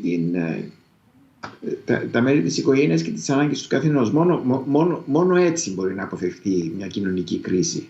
Πλησιάζουμε στην πολύ μεγάλη συζήτηση. Βάλατε τον τίτλο, κύριε Πισαρίδη, για το ελάχιστο εγγυημένο εισόδημα. Πριν περάσουμε σε αυτό το θέμα που θα ήθελα ολονών την τοποθέτηση και θα παρακολουθήσουμε και μία αρκετά ενδιαφέρουσα, εκτιμώ, συνέντευξη. Κύριε Ζαρκαδάκη, αλλάζει το πού δουλεύουμε, αλλά θα αλλάξει και ο τρόπος προφανώς που δουλεύουμε και έχουμε καταλάβει και από όσα συζητούμε εδώ και μία ώρα. Λέγεται ότι η τεχνητή νοημοσύνη θα απελευθερώσει τον εργαζόμενο. Το αναφέρατε και εσείς νωρίτερα. Θα τον απελευθερώσει από τις λεγόμενες βαρετές εργασίες στην καθημερινότητα. Εδώ λοιπόν θα προκύψει ένας χρόνος στον εργαζόμενο. Ένας χρόνος που θα πρέπει λογικά να του δώσει τη δυνατότητα ή να παράξει περισσότερο ή να εμβαθύνει, άρα να δημιουργήσει υπεραξία στο παραγόμενο έως τώρα προϊόν του. Άρα και στις δύο περιπτώσεις, προαπαιτούμενο το επαναλαμβάνω για 10η ενδεχομένως φορά, γιατί το έχετε εσείς επαναλάβει, είναι η μετεκπαίδευση, αλλά και σίγουρα θα αμείβεται καλύτερα και στις δύο περιπτώσεις. Σωστά? Αναμφίβολα. Και σας το λέω αυτό λόγω του ότι έχουμε, όπως έχω προηγηθεί, δουλέψει και δουλεύουμε με εταιρείες που κάνουν ακριβώς αυτό. Ας πούμε, στο παράδειγμα που έδωσα πιο πριν με τους εργαζόμενους σε αυτό το κέντρο εξυπηρέτησης, ήταν μια ασφαλιστική εταιρεία, απελευθερώθηκε μέσω της αυτοματοποίησης συγκεκριμένων εργασιών περίπου 15% του χρόνου, του εργασιακού χρόνου, 15%. Αυτός ο χρόνος μετά χρησιμοποιήθηκε, όπως έχετε πει σωστά, στο να κάνουν κάτι το οποίο έχει μεγαλύτερη αξία. Ο μισθός τους αυξήθηκε κατά αναλογία. Έτσι. Οπότε υπήρξε αυτό που λέμε win-win. Έτσι. Τέτοια σενάρια μπορούμε συνέχεια να βρίσκουμε με εταιρείες οι οποίες, όπως είπα, προσπαθούν να κάνουν ταυτόχρονα δύο πράγματα. Και να μειώσουν το κόστος, που είναι πολύ σημαντικό για την ανταγωνιστικότητά τους, αλλά αυτό δεν φτάνει. Πρέπει να αυξήσουν την ανθρώπινη παραγωγικότητα. Και η τεχνητή νοημοσύνη πρέπει να τη σκεφτούμε σαν έναν πολλαπλασιαστή της ανθρώπινης παραγωγικότητας και πολλαπλασιαστή επίσης της ανθρώπινης νοημοσύνης. Έτσι. Οπότε εκεί βλέπω τη μεγάλη ευκαιρία, αν θέλετε, την οποία εμείς πρέπει να εναγκαλιστούμε με αυτή την ευκαιρία και όχι να τη φοβόμαστε. Σαφέστατα πρέπει να υπάρξουν προστασίες, όπως είπε πιο πριν ο κ. Πισαρίδης πολύ σωστά, σε αυτό που τέλος πάντων η όρη δική μου είναι η εφήμερη εργασία, η εφήμερη ανασχόληση, η περιστασιακή ανασχόληση, το gig economy. Αναρωτιέμαι όμως εάν φτάνει μόνο η κρατική παρέμβαση και αν χρειάζεται ίσως να σκεφτούμε πιο ριζοσπαστικά. Ας πούμε, ο λόγος για τον οποίο οι οδηγοί της Uber, οι οδηγοί όλο αυτό τον gig economy των εργαζομένων δεν έχουν τις απολαβές που πρέπει να έχουν είναι εν πολλοίς και λόγω του επιχειρηματικού μοντέλου που αυτές οι εταιρείες χρησιμοποιούν. Αυτό το επιχειρηματικό μοντέλο ουσιαστικά τι κάνει? Ουσιαστικά χρησιμοποιεί τη δυνατότητα αυτών των πλατφορμών, να το πω έτσι, να παράγουν αξία μέσα από τις διασυνδέσεις μεταξύ των δύο μερών, αυτού που προσφέρει κάτι και αυτού που αγοράζει, της αγοράς. Αυτή την αξία λοιπόν την εξάγει, αν θέλετε, μέσα από το σύστημα και την παρέχει σε ένα πολύ μικρό αριθμό ανθρώπων που είναι η διευθυντική ομάδα και αυτοί οι οποίοι έχουν επενδύσει στην εταιρεία. Αυτό το επιχειρηματικό μοντέλο θεωρώ ότι μπορεί να αλλάξει. Μπορεί δηλαδή να είναι ένα πιο συμμετοχικό μοντέλο εργασίας, όπου οι εργαζόμενοι έχουν επίσης πέραν της αμοιβής τους, της περιστασιακής τους αμοιβής, έχουν και κάτι από το equity value, από την χρηματιστηριακή αξία της εταιρείας. Ίσως θα πρέπει να σκεφτούμε λοιπόν και αυτή τη διάσταση. Οι managers, καταλάβαμε για ποιο λόγο θα πρέπει να έχουν πιο ανεπτυγμένη συναισθηματική νοημοσύνη. Το έβαλε πριν στην κουβέντα η κυρία Γιαννακούρου. Συμπληρωματικά λοιπόν, εγώ ρωτώ, οι managers έχουν αυτή τη γνώση που τώρα εσείς βάζετε στο τραπέζι, κύριε Ζαρκαδάκη, την καλή γνώση της τεχνολογίας, δηλαδή, οι σημερινοί managers, γιατί εκείνοι είναι που εκπονούν τις στρατηγικές του αύριο, ώστε να επιτευχθεί ο τέλειος και ο ιδεατός συνδυασμός. Ποικίλει από εταιρεία σε εταιρεία, θα έλεγα.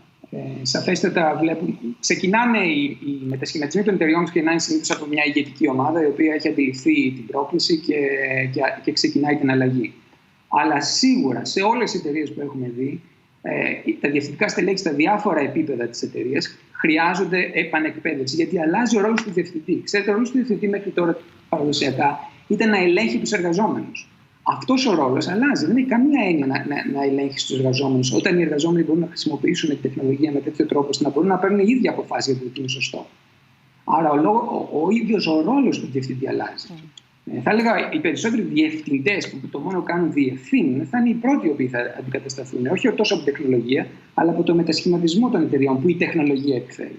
Αν, κύριε Πισαρίδη, σε αυτή τη διαδικασία του μετασχηματισμού δεν πετύχει το σύστημα αυτή την τέλεια ισορροπία, όπως περιέγραψε τώρα ο κύριος Ζαρκαδάκης, και εάν τελικά τα ρομπότ αντικαταστήσουν τους εργαζόμενους, φέρουν μειώσεις μισθών, φέρουν χαμένες θέσεις εργασίας, άρα άνεργους, ποιος θα καταναλώνει οτιδήποτε παράγεται από τις μηχανές? Το βάζω συνδετικό κρίκο για να μπούμε στη σημασία του θέματος και της συζήτησης, της έναρξης της συζήτησης, με όλους όμως στο τραπέζι του ενιαίου βασικού εισοδήματος, για όλους. Δυστυχώς ή ευτυχώς, όπως και να γίνει η εισαγωγή των ρομπότ, θα ανέβει το εθνικό εισόδημα της χώρας. Η κατανομή είναι που θα αλλάξει κάπως, αλλά το ότι θα ανέβει, γιατί τα ρομπότ είναι πιο παραγωγικά. Για να τα εισάγει μια εταιρεία πρέπει να είναι πιο παραγωγικά. Εξηγήστε μας λίγο τι εννοείται ότι θα αλλάξει η κατανομή. Η κατανομή θα αλλάξει γιατί αν δεν υπάρχει συνεργασία μεταξύ ρομπότ και εργαζομένων, εάν οι εργαζόμενοι χάσουν τις θέσεις τους και γίνουν άνεργοι, οπωσδήποτε τα εισοδήματα που θα έχουν, εάν έχουν εισόδημα, θα είναι πολύ πιο χαμηλά, ενώ οι ιδιοκτήτες των ρομπότ θα έχουν πολύ πιο ψηλά εισοδήματα. Και έτσι θα υπάρχει αυτή η μεγάλη ανισότητα. Αλλά αν αθροίσουμε τα νέα ψηλά εισοδήματα που θα έχουν οι ιδιοκτήτες των ρομπότ, ας πούμε, οι διευθυντές των εταιριών, μαζί με οτιδήποτε εισόδημα μένει στους εργαζόμενους, θα είναι πιο ψηλό από ό,τι ήταν πριν την εισαγωγή των ρομπότ.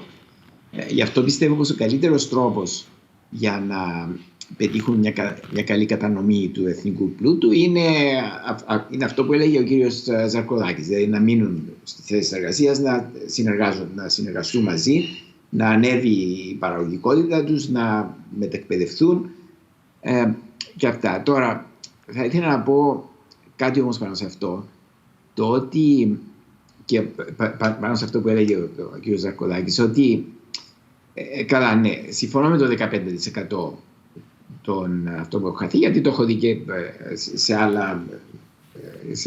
σε άλλα συγγράμματα γενικά. Αλλά αυτό που συμβαίνει είναι ότι παρά το ότι μπορεί φαινομενικά να μην βλέπουμε θέσεις εργασίας να χάνονται, γιατί η εταιρεία δεν διώχνει κανένα, δεν προσλαμβάνουν μετά για να αντικαταστήσουν αυτούς που φεύγουν. Στους ίδιους αριθμούς που προσλαμβάνουν πιο παλιά. Δηλαδή, για παράδειγμα, να πάρουμε το τραπεζικό σύστημα, έχουν χαθεί οι θέσεις αυτού που κάθεται πίσω από ένα γραφείο και δίνει λεφτά όταν του δώσει την επιταγή. Ο teller που λένε οι Αμερικάνοι. Αυτές οι θέσεις έχουν χαθεί. Και έχουν χαθεί εξαιτίας τεχνητής νοημοσύνης. Δηλαδή τα ATM που βλέπουμε που βάζεις μια κάρτα μέσα και βάζεις λεφτά είναι κάποια μορφή τεχνητής νοημοσύνης. Γενικά οι τράπεζες δεν έχουν διώξει κανένα από τους παλιούς tellers. Αντιθέτως, τους έχουν βρει νέες δουλειές μέσα στην τράπεζα, με τις οποίες συνεργάζονται κατά κάποιο τρόπο με τις ATM και δίνουν καλύτερη εξυπηρέτηση στον πελάτη. Είναι αυτό που λέγεται relationship banking. Δηλαδή σήμερα όταν μπει σε μια τράπεζα στο Λονδίνο δεν θα δεις κανένα κάθεται από πίσω να του δώσεις μια επιταγή να σου δώσει λεφτά. Μόλις μπεις κάποιος θα σε υποδεχτεί, να σου πει καλημέρα σας, πώς είστε, πώς μπορώ να σας εξυπηρετήσω. Αυτά. Αλλά αν κοιτάξουμε το τραπεζικό σύστημα σαν σύνολο, έχει χάσει πολλές θέσεις εργασίας. Ίσως να έχει χάσει το 20% εξαιτίας αυτής της αυτοματοποίησης. Αυτό δεν το βλέπουμε γιατί δεν τους διώξανε. Αλλά όταν φεύγει κάποιος και πάει και παίρνει μια θέση κάπου αλλού, δεν τον αντικαθιστά. Καταλάβεις, σημαίνει αυτό. Και μετά λες, αυτοί που θα παίρνανε δουλειά σε μια τράπεζα, τώρα πού πάνε? Και η απάντηση είναι πως πάνε σε πιο δημιουργικές θέσεις. Δηλαδή σε θέσεις που δεν εξαρτώνται από δεδομένα και από στατιστικά στοιχεία και από κάποια... Ναι. Το κρατάμε σαφώς ως μία τάση. Προφανώς δεν αντικατοπτρίζει το σύνολο. Αντιλαμβάνομαι ότι περιγράφετε την πλειοψηφία, κύριε Πισαρίδη. Υπάρχουν και δυστυχώς εξαιρέσεις. Θέλω να επιστρέψουμε στην συζήτηση για το ενιαίο βασικό εισόδημα. Ειδικά εδώ, επιστρέφω λίγο και πάλι βάζοντας στο μικροσκόπιο την Ελλάδα, δεν έχει ανοίξει δημόσια η συζήτηση έτσι όπως θα έπρεπε τουλάχιστον να ανοίξει, δομημένα, ολοκληρωμένα και με όλους τους συνομιλητές στο τραπέζι. Θέλω να παρακολουθήσουμε όλοι μαζί μια πολύ ενδιαφέρουσα συζήτηση με αφορμή τη συγγραφή ενός βιβλίου από δύο Νορβηγούς δημοσιογράφους. Ο Σβέν Έγγιλομ Ντάλ, ο ένας εκ των δύο, έχει παραχωρήσει συνέντευξη στον συνάδελφό μου και δημοσιογράφο Δημήτρη Μπούνια του μη κερδοσκοπικού δημοσιογραφικού οργανισμού IMED. Το βιβλίο ονομάζεται «Βασικό εισόδημα, η ιδέα που αλλάζει το παιχνίδι» και επιστρέφοντας θα ζητήσω το σχόλιο και των τριών σας. Thank you for joining us, dear Mr. Undal. The universal basic income discussion has moved center stage in the last few years, it seems so, more like before when it was a fringe discussion, and especially with the pandemic. How would you describe the concept of universal basic income to someone who has never heard of it? You can define it as a minimum wage for just being a citizen, ensuring everyone a minimum level of economic dignity. So, which means that the government will pay you a monthly check with no obligation, and it will be universal. It will be for every member of society. Why do you think the discussion has become more center stage about UBI?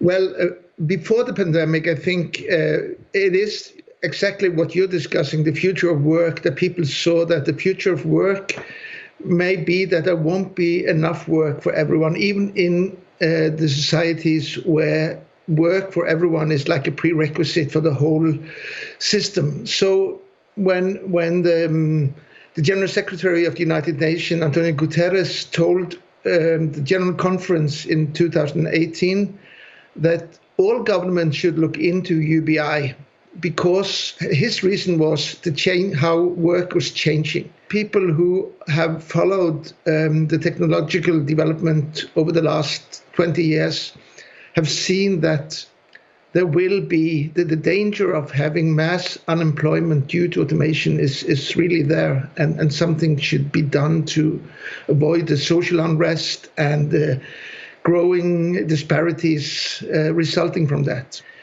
And then, of course, the pandemic came, and people in even advanced welfare societies like the Nordic countries suddenly discovered that there were huge gaps in our welfare system. Suddenly, hundreds and thousands of people from one day to the other lost their income, and there was no system there to replace that income.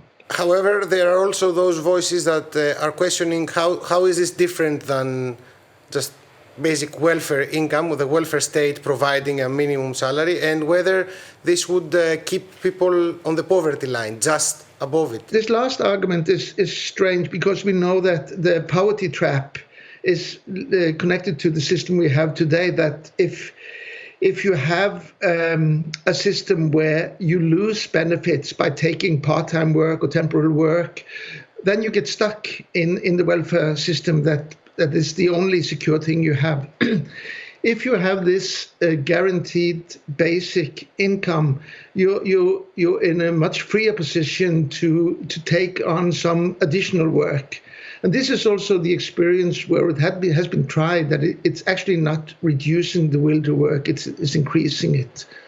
So I think that's a false argument. Can societies afford it though? Well, the best thing to answer that is to turn the question around and say, do we think that society has enough resources to guarantee every citizen a minimum level of economic dignity?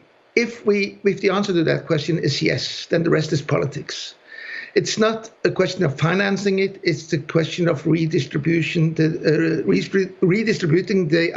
resources that are already there. It seems like there is this effort of ownership of UBI, both, by the cutting-edge, market-driven forces and the left. It feels almost like there is a red and a blue UBI of sorts. Is there something you can comment on? I think there's a multitude of converging reasons to support UBI. People approach it from different discussions. One discussion is about automation and the future of work. Some see it as the final brick in a comprehensive welfare state, while others just see it as a libertarian way of creating a small state where you give people just a monthly check and then forget about them.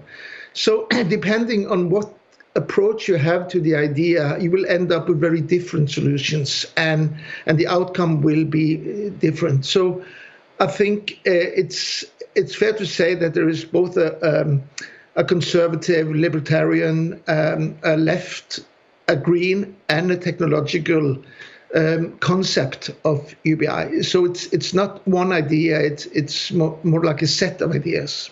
How do you believe that the implementation of the universal basic income can, in the mid or long term, affect the person as a whole? Are you hopeful that this will be, is it the only way? Is it the best way? There is an old Swedish politician once said that the task of the politician is to build a dancing floor where people can dance their lives. It's a poetic way of saying that if people have financial security, they are more able to explore the possibilities that life give them. The knowledge that you will never fall beneath a certain level, economic level, makes you more free, makes you a freer person, free to explore your abilities, free to test out ideas or dreams that you might have. And I think this will be a huge benefit to society. Λοιπόν, παρακολουθήσαμε νομίζω μια πολύ ενδιαφέρουσα συνέντευξη. Ευχαριστούμε πάρα πολύ τον Σβέν Εγγιλομντάλ για το χρόνο του και τον συνάδελφο Δημήτρη Μπούνια. Κάνω έτσι μια ανακεφαλαίωση του πού βρισκόμαστε και τι συζητάμε. Το μέλλον της εργασίας απασχολεί τη σημερινή μας συνάντηση στο πλαίσιο της πρωτοβουλίας του Ιδρύματος Σταύρος Νιάρχος. Διάλογοι.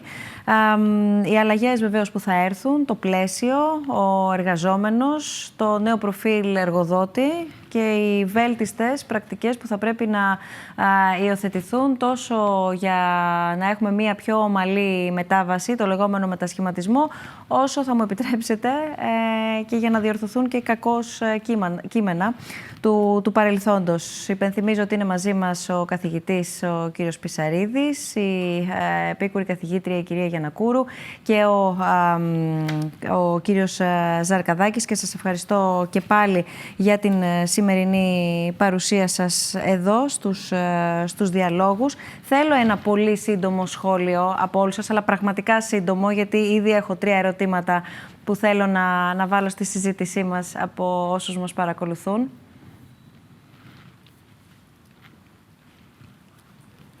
Κυρία Γιαννακούρου, ξεκινήστε εσείς.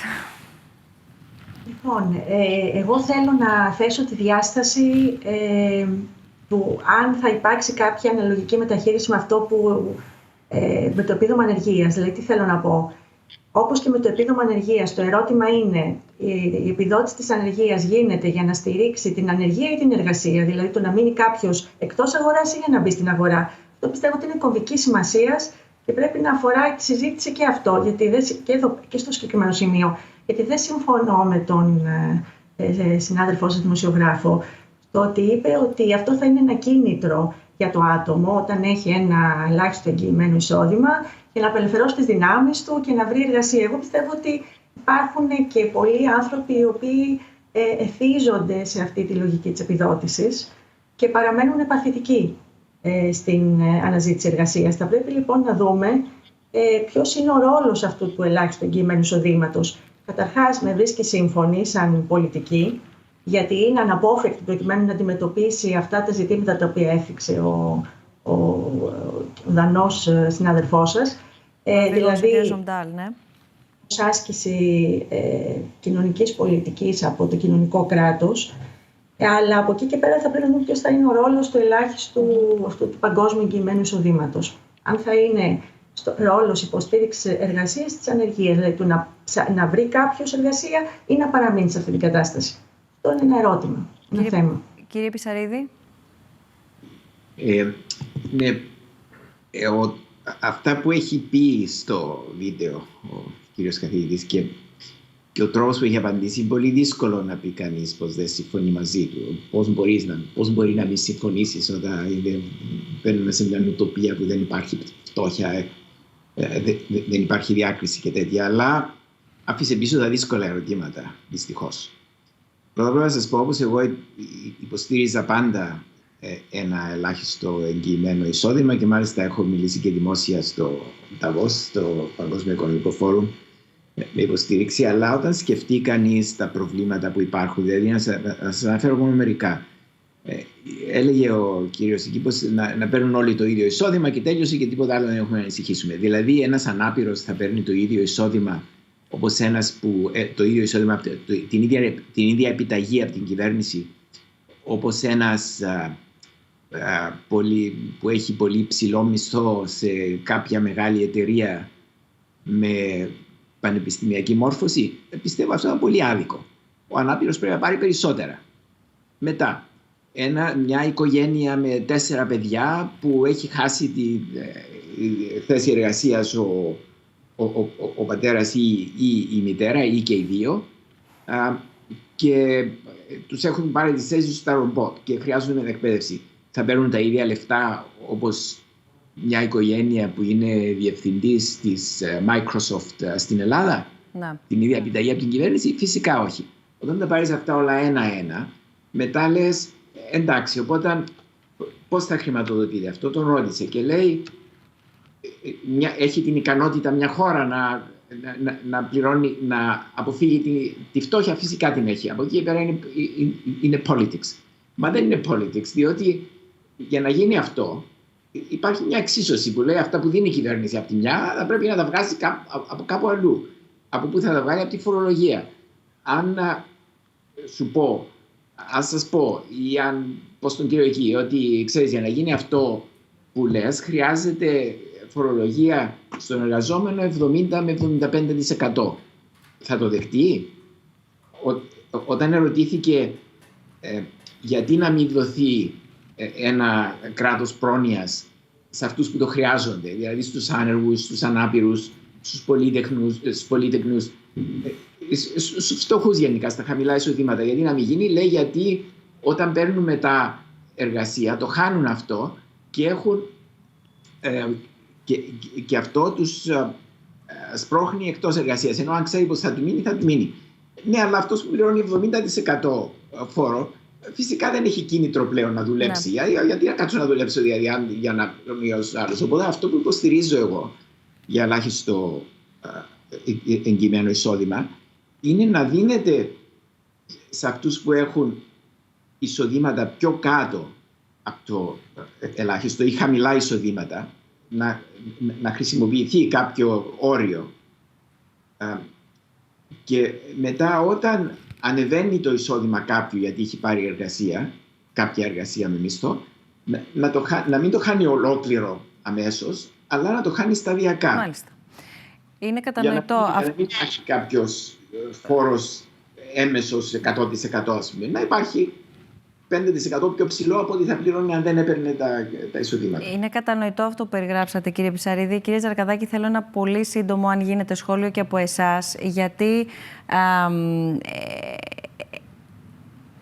διατυπώνεται ένα ερώτημα και θέλω να το δούμε, παρακαλώ πολύ, στο Facebook έχει έρθει, αναφορικά με την αντίληψη όλων των ειδικών, των επιστημών, όλων εσάς που με κάποιο τρόπο γνωρίζετε καλύτερα σίγουρα από εμάς πώς διαμορφώνεται το μέλλον της εργασίας.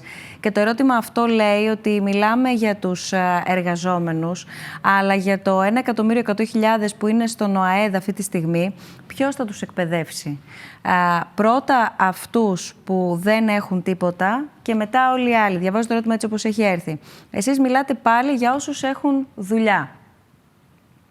Άρα, εδώ θέλω να δούμε εάν όντως όλη αυτή η συζήτηση συμπεριλαμβανομένου του ενιαίου βασικού εισοδήματος, συμπεριλαμβανομένης της στρατηγικής για την επόμενη μέρα, συμπεριλαμβανομένων των προγραμμάτων μετεκπαίδευσης και ό,τι άλλο έχετε επισημάνει ως κομβικό, συμβάλλει πρώτον στην καταπολέμηση της ανεργίας, διασφαλίζει τη μία αύξηση της ανεργίας και συμπεριλαμβάνει επίσης τους άνεργους. Γιατί αυτό το μήνυμα που έχει έρθει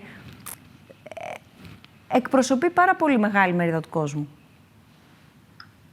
Ας προσπαθήσω να απαντήσω αυτά τα δύο θέματα όσο πιο γρήγορα μπορώ. Όσον αφορά το θέμα του UBI, ας παρατηρήσω καταρχήν ότι οι φίλοι Νορβηγοί είναι 4 εκατομμύρια άνθρωποι και έχουν πολύ πετρέλαιο, οπότε το ρητό λεφτά υπάρχουν, ισχύει για εκείνους, αλλά δεν είμαι σίγουρος ότι ισχύει για άλλα έθνη τα οποία έχουν περισσότερο πληθυσμό και δεν έχουν πετρέλαιο. Και το θέμα της χρηματοδότησης είναι πολύ, πολύ σημαντικό, όπως πολύ σωστά αναφέρθηκε ο κ. Πισαρίδης. Εγώ απλά θα θίξω ένα θέμα μόνο, το οποίο με ανησυχεί σε αυτή την UPI, το οποίο είναι περισσότερο πολιτικό και θέμα δημοκρατίας. Ξέρετε, ο λόγος για τον οποίο εμείς οι πολίτες έχουμε λόγο και μπορούμε να ελέγξουμε αυτούς που μας κυβερνάνε, είναι επειδή πληρώνουμε φόρους. Συμμετέχουμε, αν θέλετε, στη δημιουργία του εθνικού προϊόντος. Αν υποθέσουμε ότι στο μέλλον οι περισσότεροι από εμάς δεν έχουν εργασία, ο μόνος τρόπος για να πάρουμε αυτό το εισόδημα θα είναι μάλλον μέσω της φορολόγησης κάποιων επιχειρήσεων, ας υποθέσω.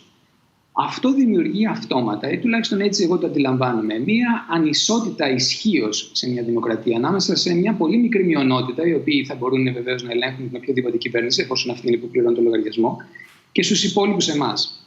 Οπότε, δυστυχώς, νιώθω ότι αυτή η λύση οδηγεί σε μια, αν θέλετε, αντιδημοκρατικό αποτέλεσμα. Αλλά αυτό ίσως μπορούσαμε να το συζητήσουμε περισσότερο. Τώρα, όσον αφορά σε αυτό που λέτε για τους ανέργους, ξέρετε, η ανεργία δεν είναι δικό μου θέμα και δεν μπορώ να απαντήσω. Δεν είμαι οικονομολόγος για να απαντήσω. Ο κ. Πισαρίδης είναι ο ειδικός, έχει πάρει Νόμπελ σε αυτό το θέμα, στο πώς ανακαλύπτουμε, πώς κάνουμε matching. Είναι ένα πολύπλοκο θέμα. Γιατί, για παράδειγμα, η ανεργία δεν είναι ίδια σε διαφορετικές χώρες. Υπάρχουν δομικοί λόγοι για τους οποίους παράγεται ανεργία σε μια χώρα. Υπάρχουν άλλοι λόγοι, δηλαδή είναι ένα πολύπλοκο θέμα. Η σύντομη απάντηση είναι προφανώς θα πρέπει να υπάρχει επανεκπαίδευση όλων σε μια κοινωνία, αλλά επίσης χρειάζεται να υπάρχει και μια δυναμικότητα στην κοινωνία ώστε να μπορούν να υπάρχουν αυτές οι θέσεις εργασίας. Γιατί τι νόημα έχει εγώ, να επανεκπαιδευτώ σε κάτι, όταν δεν υπάρχει μια θέση εργασίας για να πάω να την κάνω. Κύριε Πισαρίδη, αν θέλετε να μπούμε σιγά σιγά και να βάλουμε και στο επίκεντρο την Ελλάδα, γιατί η Ελλάδα έχει ούτως ή άλλως υπερβολικά υψηλά ποσοστά ανεργίας.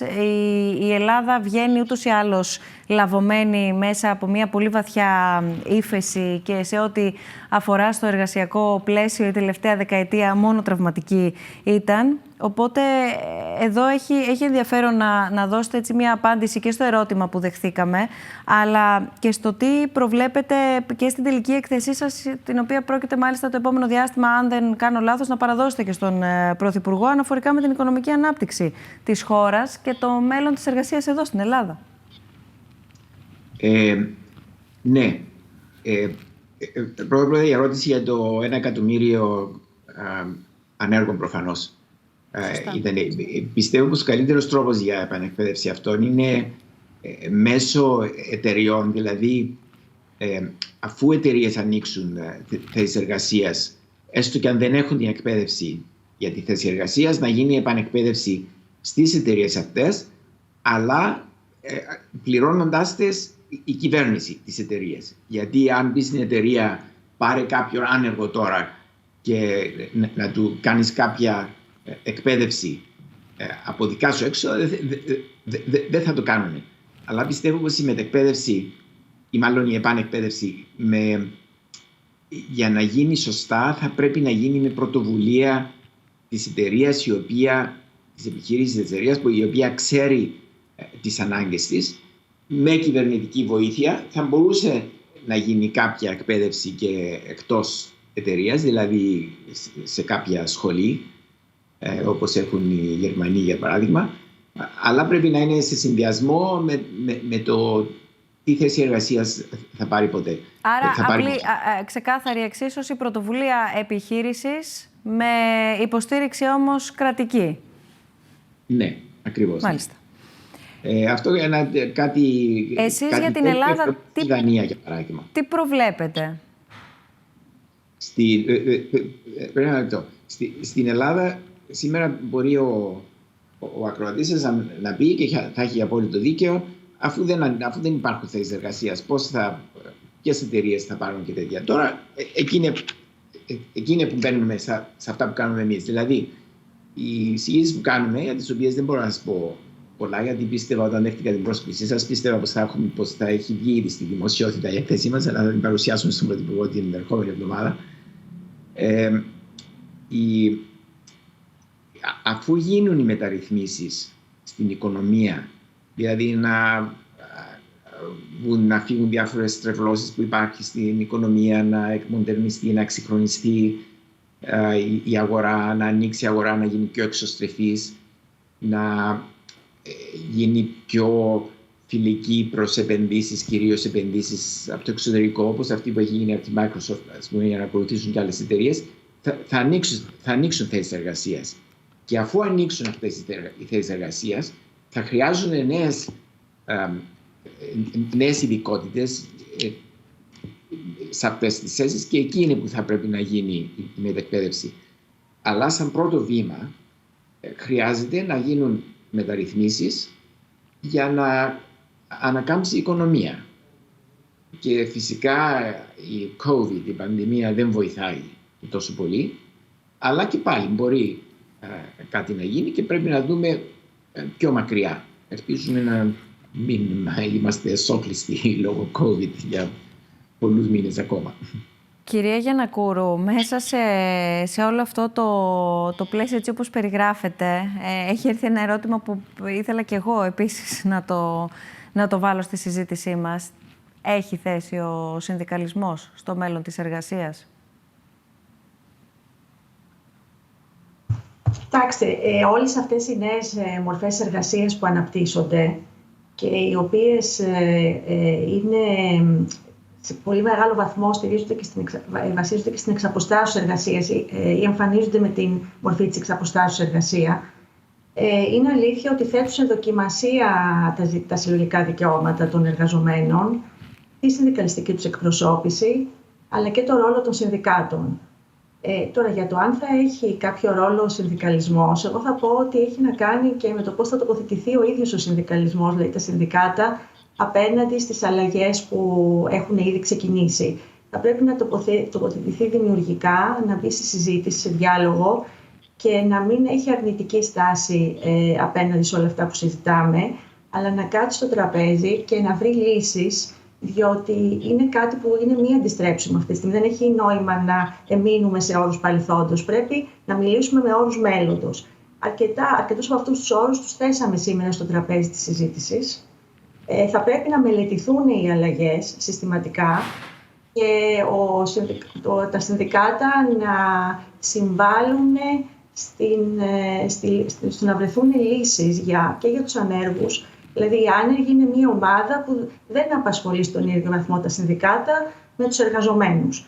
Άρα, είναι μια ομάδα που πρέπει να μπει στο ραντάρ των συνδικάτων. Πρέπει να βρουν λύσεις και τα συνδικάτα για τους ανέργους. Όπως πρέπει να βρουν λύσεις και για πολλές κατηγορίες επισφαλών εργαζομένων αυτή τη στιγμή, όπως είναι οι εργαζόμενοι σε ετοιμότητα προς εργασία. Αναφέρθηκε ο κ. Πισαρίδης στα συμβόλαια μηδενικών ωρών απασχόλησης. Είναι μια κατάσταση διαρκούς ετοιμότητας, μεγάλης προσωρινότητας, όπως είναι η εργασία κατά παραγγελία, όπως είναι η εργασία με πληθοπορισμό. Λέω νέες έννοιες που μας απασχολούν και θα μας απασχολήσουν, όπως είναι η νομαδική εργασία, διότι η τηλεργασία αυτή τη στιγμή στην Ελλάδα έχει ταυτιστεί με την κατοίκον εργασία. Αυτό είναι ένα προσωρινό φαινόμενο, είναι συγκυριακό. Στο μέλλον δεν θα μείνουμε στην κατοίκον εργασία.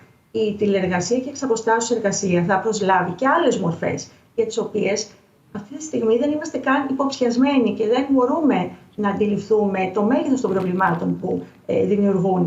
Άρα ο συνδικαλισμός, τα συνδικάτα έχουν έναν πολύ σημαντικό ρόλο να διαδραματίσουν, αρκεί να είναι έτοιμα να τον αναλάβουν. Χρειάζεται μία άλλου τύπου προσέγγιση των θεμάτων. Και να μην ξεχνάει κανείς κανέναν από το διάλογο. Θα μου επιτρέψετε έτσι πιο δημοσιογραφικά να συμπληρώσω, και γίνεται μονόλογος από όλες τις πλευρές. Με την ευθύνη όλων. Ακριβώς επειδή από την αρχή της συζήτησής μας έχουμε πει ότι χρειάζονται όλοι σε αυτό το τραπέζι να είναι συμμέτοχοι, ακριβώς γιατί αφορά όλους. Κυρία Μπουσδούκα, αν μου επιτρέπετε, καταρχάς να ξεκινήσει ο διάλογος. Δεν υπάρχει διάλογος για αυτά τα ζητήματα. Δεν υπάρχει, αλήθεια είναι αυτό. Δεν υπάρχει ενημέρωση πρώτα απ' όλα για αυτό και κυρίως ό,τι αφορά στο δημόσιο διάλογο. Και δεν είναι μόνο θέμα της κυβέρνησης για να ξεκινήσει διάλογος. Μπορεί ο διάλογος να ξεκινήσει και από κάτω. Η ευθύνη είναι όλων. Η ευθύνη είναι όλων με διαφορετικό τρόπο. Είναι έτοιμες, κύριε Ζαρκαδάκη, είναι προς αυτή την κατεύθυνση οι ελληνικές επιχειρήσεις, ενώ να υιοθετήσουν νέες τεχνολογίες και να διασφαλίσουν καλές δουλειές για όλους?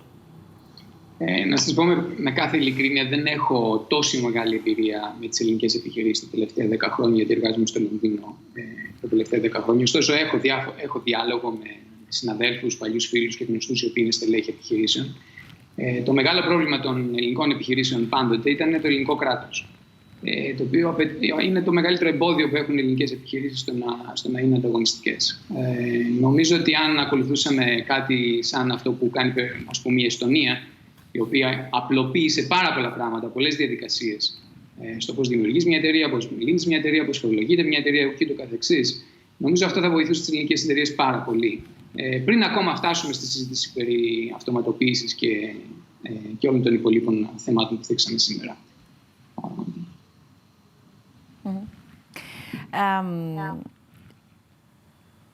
Νόμιζα ότι άκουσα την κυρία Γιαννακούρου ότι θέλει να προσθέσει κάτι, αλλά όχι, ήταν η επιστροφή. Αλλά κυρία Γιαννακούρου, ερχόμουν σε εσάς πριν δούμε μια δεύτερη συνέντευξη μαγνητοσκοπημένη για να δούμε λίγο, το έχετε επισημάνει και εσείς νωρίτερα αρκετές φορές και οι τρεις ενός συνομιλητές, την κοινωνική διάσταση και το κοινωνιολογικό πρίσμα όλων αυτών των αλλαγών.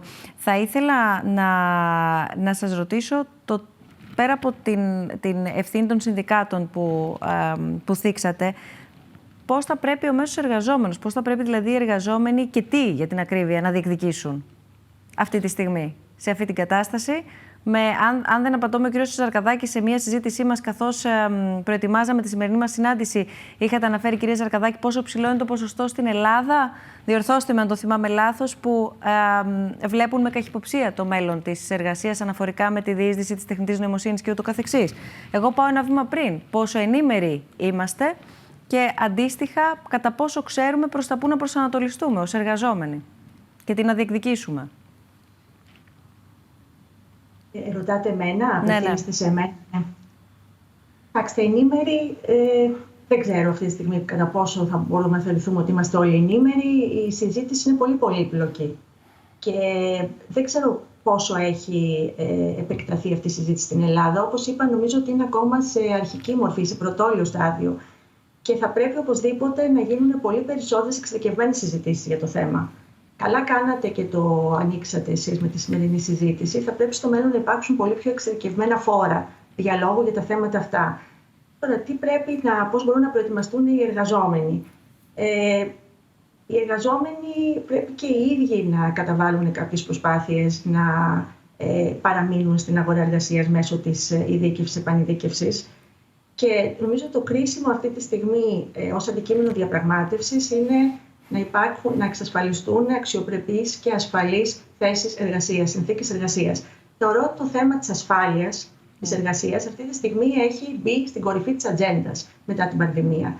Και όταν λέμε ασφαλής εργασία, καταρχάς εννοούμε θέσεις εργασίας που δεν μας εκθέτουν σε κινδύνους υγειονομικούς, γιατί φάνηκε ότι, εδώ επιτρέπω μια παρένθεση, πολλά από αυτά τα επαγγέλματα της πρώτης γραμμής, των οποίων αναγνωρίσαμε κάπως καθυστερημένα την αξία, είναι και αυτά τα οποία εκθέτουν περισσότερο τους εργαζομένους σε κινδύνους υγειονομικούς.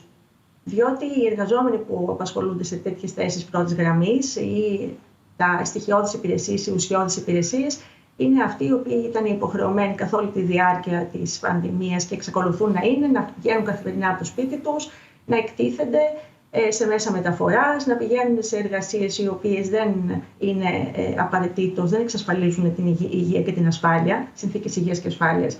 Αντίθετα, οι εργαζόμενοι που μπόρεσαν να μείνουν στο σπίτι τους και να τηλεεργαστούν, είναι αυτοί οι οποίοι ήταν οι πιο προστατευμένοι και ήταν και αυτοί οι οποίοι ίσως ήταν και οι πιο ομορφωμένοι, είχαν περισσότερες δυνατότητες λόγω της φύσης και το είδος της εργασίας που ασκούσαν.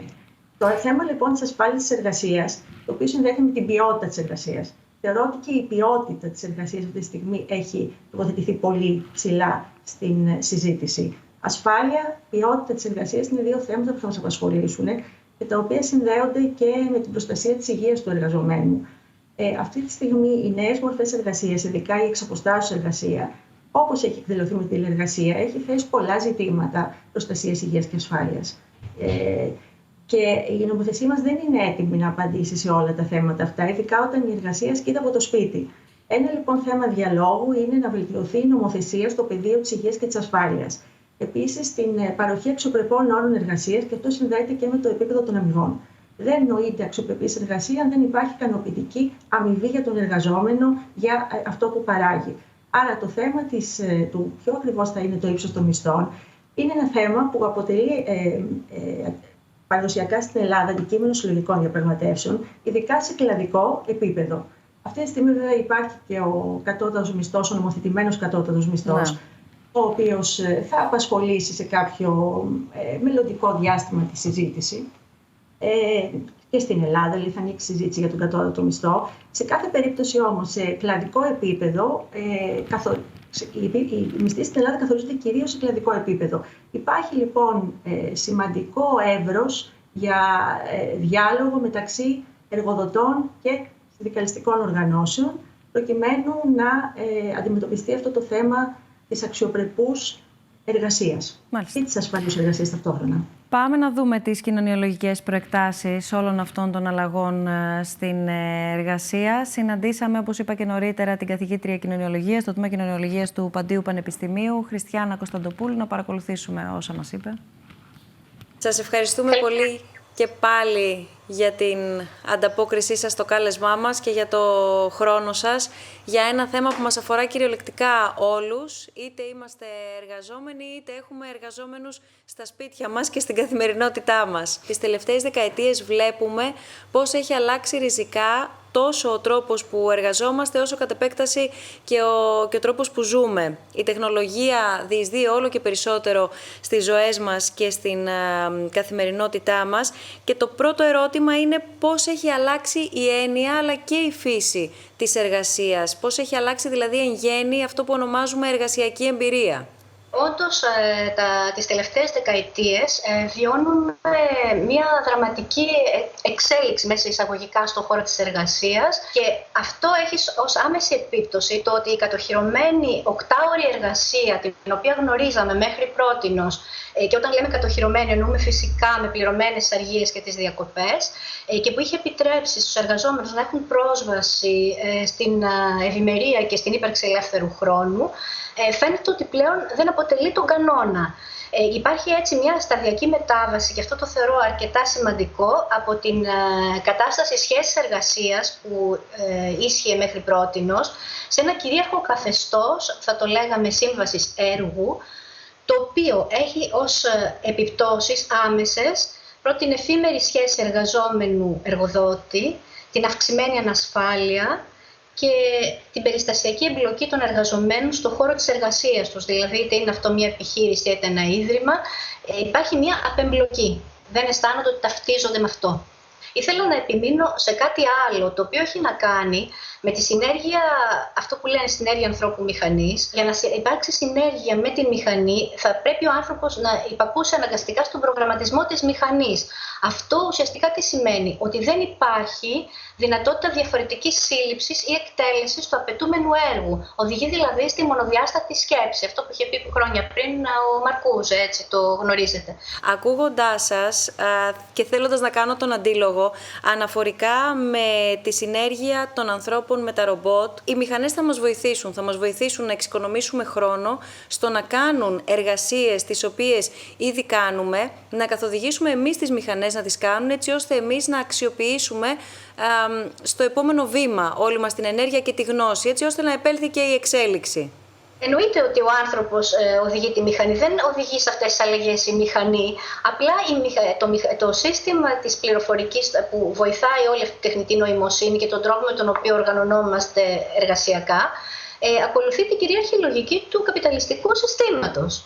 Αν συμφέρει ένα σύστημα να χρησιμοποιεί μηχανές και να φεύγουν οι άνθρωποι, αυτό δεν σημαίνει ότι χρησιμοποιεί οποιοδήποτε άνθρωπος τη μηχανή. Εντάξει, ακολουθεί την λογική του κυρίαρχου συστήματος, του οικονομικού συστήματος. Εκεί θέλω να καταλήξω. Πολλοί κόσμοι θεωρεί ότι είναι θέμα της μηχανής και γίνεται αυτό το transfer, αυτή η μεταβίβαση των κοινωνικών ευθυνών στο μηχανικό κόσμο. Το δεύτερο σημείο που θα ήθελα να σταθώ λίγο παραπάνω από όσα μας είπατε έχει να κάνει με τους νεότερους και την επικοινωνία που έχουν μέσω των social media, κυρίως χρησιμοποιώντας την τεχνολογία. Μήπως τελικά η δική μας γενιά, η προηγούμενη γενιά δεν μπορεί να κατανοήσει απόλυτα, άρα και γι' αυτό επικρίνει περισσότερο αυτή την εξοικείωση με την τεχνολογία.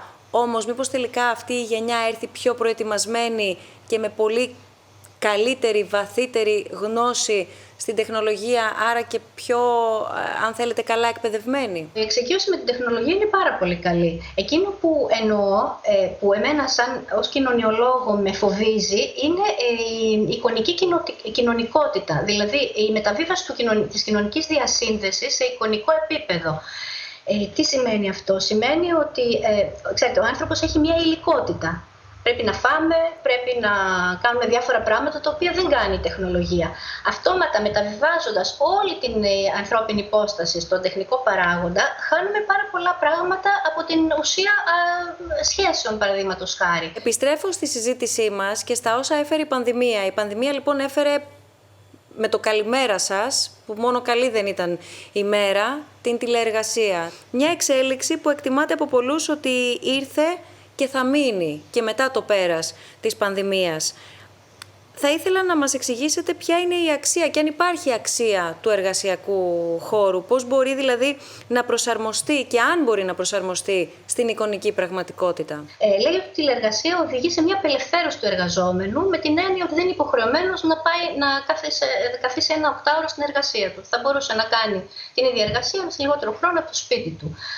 Όμως η ουσία όλου αυτού του θέματος είναι ότι αν δεν αντισταθμιστεί με κάποια διαφορετική εργασιακή οργάνωση, θα φέρει μεγαλύτερη εκμετάλλευση και θα υπάρχει ακύρωση κάθε έννοιας κατοχύρωσης. Και αυτό είναι πάρα πολύ σημαντικό για το καθεστώς το εργασιακό που μπορεί να ισχύει. Δεν μπορεί να υπάρχει τηλεργασία η οποία θα καταλήξει να είναι η μια απασχόληση και τελικά να είναι μόνο σύμβαση έργου. Δηλαδή δομική αλλαγή σε σχέση με το εργασιακό σύστημα και βέβαια δομική αλλαγή και σε σχέση με τον ελεύθερο χρόνο. Πέρα, ξαναλέω, από την ατομική μας ευθύνη, ζούμε και σε κοινωνίες που εκτιμούν την αξία του ελεύθερου χρόνου. Να πω καταρχήν ότι ο ελεύθερος χρόνος, έτσι όπως τον γνωρίσαμε οι παλαιότεροι, έτσι δεν λέω για τους νεότερους πώς τον βιώνουν, είναι ένα προϊόν της βιομηχανικής κοινωνίας, της όριμης μάλλον βιομηχανικής κοινωνίας, δηλαδή χοντρικά. Από το 1950 έως τα μέσα της δεκαετίας του 80 είναι η χρυσή εποχή του ελεύθερου χρόνου, έτσι ονομάστηκε, και πρόκειται για μια πολιτιστική επανάσταση που οδήγησε στον πολιτισμό της σχόλης, όπως τον ονόμασε ο Γάλλος κοινωνιολόγος Ζορς Φωτιμασντιέ. Σημαίνει ότι μεγάλες μάζες των εργαζομένων απέκτησαν πρόσβαση σε πολιτιστικά αγαθά μέσω της μαζικής κουλτούρας και κατανάλωσης. Και έτσι η διασκέδαση άρχισε σιγά σιγά να επιβάλλει τις αξίες της. Έτσι η χαλαρότητα και η διασκέδαση έπαιξαν να θεωρούνται τεμπελιά.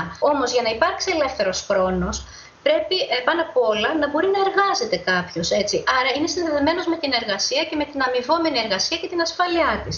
Επομένως, ανεργία ή μερική απασχόληση, που πολλές φορές είναι τα συμπτώματα της τηλεργασίας, χωρίς κατοχύρωση δικαιωμάτων, σημαίνει μια σημαντική ανισότητα και ως προς τον ελεύθερο χρόνο που έχει την αξία του, την παρεΐστηκε αυτή που είπατε προηγουμένως. Σας ευχαριστούμε πάρα πολύ. Ευχαριστούμε πάρα πολύ, κυρία Κωνσταντοπούλου.